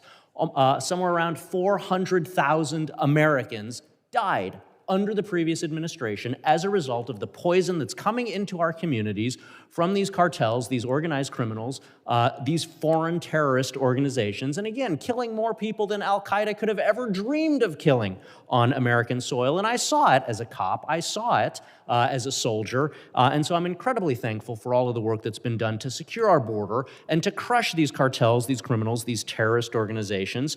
And somehow it sounds like there's been a lot of conversations and a lot of posters about names of folks from my colleagues on the other side of the aisle. As cops, we all know this, we have what we call in cop slang the Book of the Dead. All of the bad things that you see as a cop And so I don't have a poster up here because I don't want to traumatize the public with the things that I had to see and that my brothers and sisters had to see during my 10 years in law enforcement. But it's the names and faces of some of those 400,000 Americans who died as a result of this poison coming into our community, peddled by cartels and drug dealers and traffickers. And it's names. One of my constituents that was with me here on Capitol Hill earlier this year, Liz Hardy, lost a daughter. Brooke Hardy, to fentanyl. And so I'm going to say those names. And I'm going to remind folks that there are 400,000 other names out there of people who were killed by terrorists peddling this poison in our community. In Colorado, since 2020, Colorado has lost over 7,000 lives. At times, Colorado has had the second highest overdose rate of teenagers in the country. And so I am absolutely thrilled that we've been able to work together to secure the border and to go target these worst of the worst individuals here. And so to Director Kent, can you just talk about how cartels are adapting their drug and human trafficking methods in response to the new border security and the new focus and emphasis on getting these people out of our community? And what sort of resources do you need from Congress to continue disrupting? We all know action, reaction. We do something to keep Americans safe. The cartels react to that. What sort of things do you need from Congress so that we can continue to stay one step ahead and not have another 400,000 dead Americans? It's a great question. Because President Trump and Secretary Noem decisively secured the border, a lot of the fentanyl smuggling and drug smuggling is moving to the maritime environment on both coasts, whether that's in the Gulf of America, the Caribbean, or in the Pacific. So we're going to need a good deal more ISR, intelligence, surveillance, and reconnaissance platforms to cover that big and broad space so we can pick up these drug boats and take them off the battlefield. Thank you so much for that. So in addition to being a cop and a soldier for a combined 22 years, I am the only Latino from the Colorado delegation here in Washington, D.C. My district, 40% Hispanic. And so I am a little bit disappointed that the secretary left early because I wanted to make it clear that my Hispanic community also supports getting these drug dealers, these criminals out of our community because the Hispanic community suffers as well. But I also wanted to talk about, as we used to say in the military and law enforcement, you got to play the hand you're dealt, not the hand you wish you had. And the hand we're dealt right now is somewhere between 35 and 42% of the agriculture workforce in the United States are folks who are not here legally. And so as we're having this conversation around border security and deportations, I just wanted to have a little bit further exploration around how do we make sure that we protect our national security, because we know that national security starts with food security. If we can't eat, we can't do any of the other things that we're talking about here today. And so continuing that conversation around how we strike that appropriate balance to make sure that we are supporting our farmers and so many other industries with some of those numbers that I've mentioned. So I can see that my time has expired. Yield back to the chairman. Gentleman yields back, and I appreciate the members for being here. I now want to entertain any of those unanimous consents. Ms. Ramirez, the gentlelady is recognized. Thank you. I ask unanimous consent to include into the record an article by ProPublica from October 16, 2025, entitled, "We found that more than 170 U.S. citizens have been held by immigration agents. They've been kicked, dragged, and detained for days."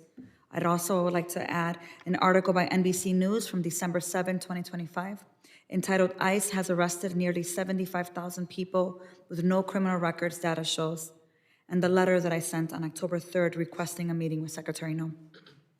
Without objection. Can I do one more? I'd also ask for unanimous consent to enter into the record an article from USA Today, December 2nd, titled, "Trump Pardons Cocaine Kingpin Who Ruled Honduras." Without objection. Thank you. And last one, I'd like unanimous consent to be entered into the record a letter dated today, December 11th, after the conversation with the Secretary, with dates of availability in order to be able to meet with Secretary Noem. Without objection. Thank you. Gentlelady yields. Any other? Mr. Chairman, I ask unanimous consent to enter record. Gentleman's recognized. You know, we've heard over and over again that Border Patrol would only target those people that were, in fact, dangerous criminals. We've seen since the time in New Orleans that less than 1/3 of those have been detained have been criminals. I'd like to submit in the record this article by the AP, which demonstrates the statistics that clearly show that these agents aren't, in fact, going after hardened criminals, but people who look a certain way. Mr. Chairman, I have one other item that I'd like to also show over and over again. DHS will be targeting dangerous criminals. And here's a second article that demonstrates, in fact, that the people that they're picking up, many of which are, in fact, U.S. citizens because they look a certain way. The central theme that I'm offering in these unanimous consent articles is you cannot singularly identify a place or person of origin by the way they look. Our Constitution protects us from that. This is a gross miscarriage of justice. Without objection. Gentleman yields. Closing. Gentleman is recognized. Thank you, Mr. Chairman. Mr. Chairman, this secretary abandoned her duty to testify at this committee hearing, and refusing to answer our question is unprecedented. No other secretary, even those under threat of impeachment, have just gotten up and walked out of a hearing when nearly half the members haven't even asked questions. On one level, you can't be surprised because she's failed to answer our letters and other requests for information. Secretary Noem did not even want to appear at all today. To add insult to injury, I'm told that when she left, she did not leave the building. She went to the anteroom. Furthermore, to ostensibly go to a FEMA council meeting for 1 o'clock. I understand on good information that the FEMA council meeting was canceled. So there was no need for her to go.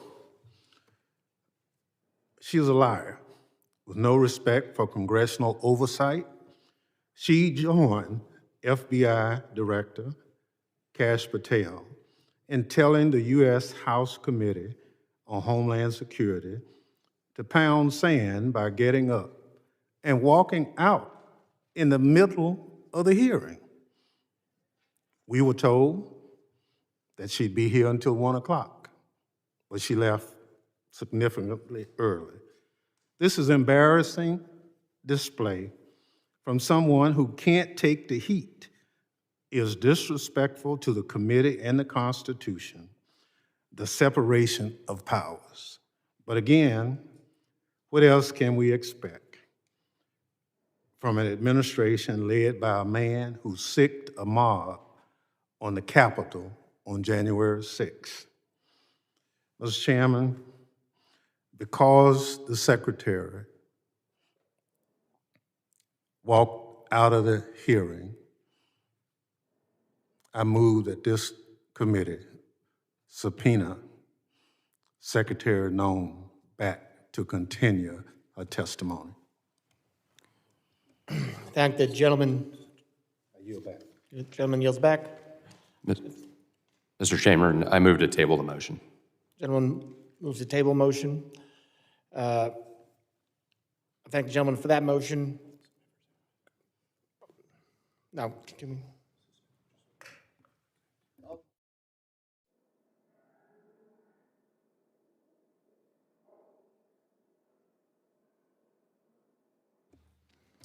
The hearing has ended. We will entertain the motion. I would like to excuse the witnesses and thank them so they don't have to wait around for the vote. First, also thank the Capitol Police for being here today and doing a great job, and thank the witnesses for being here today. The hearing is on worldwide threats. I'm sorry we didn't get to focus a lot on that today. As someone who's from New York, and 25th anniversary 9/11 is coming up, I thank you all for the work you're doing to keep us safe and make sure another 9/11 does not happen. The members of the committee may have some additional, okay, we'll do it at the end, all right. The witnesses are excused.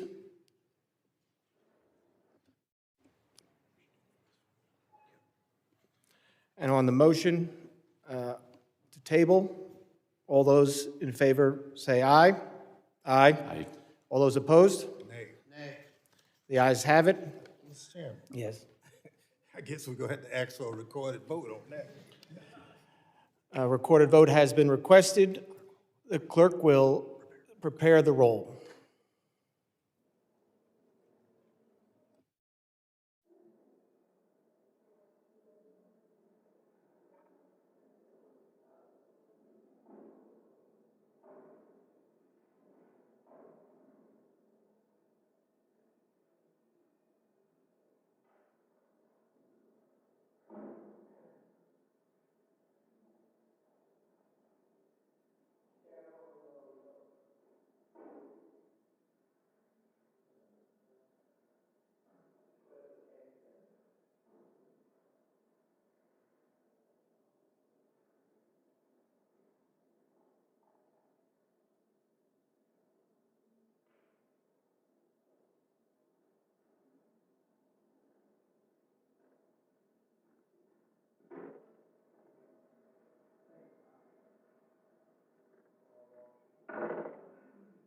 Mr. Chairman, can I just have a point of personal privilege to ask you a question?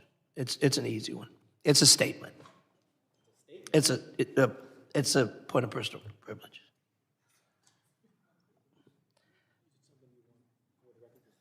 Yeah, I do. I'll be very brief. And this is bipartisan. I promise you. I think Gentleman's recognized. the fact that the secretary left prematurely is not only a disrespect to you as chair, but to the entire body. I think the fact that this secretary, at your request, and the hurdles you had to go through to get her here, to leave prematurely for a meeting that was canceled, that really did not hold the weight that she suggested because it never happened.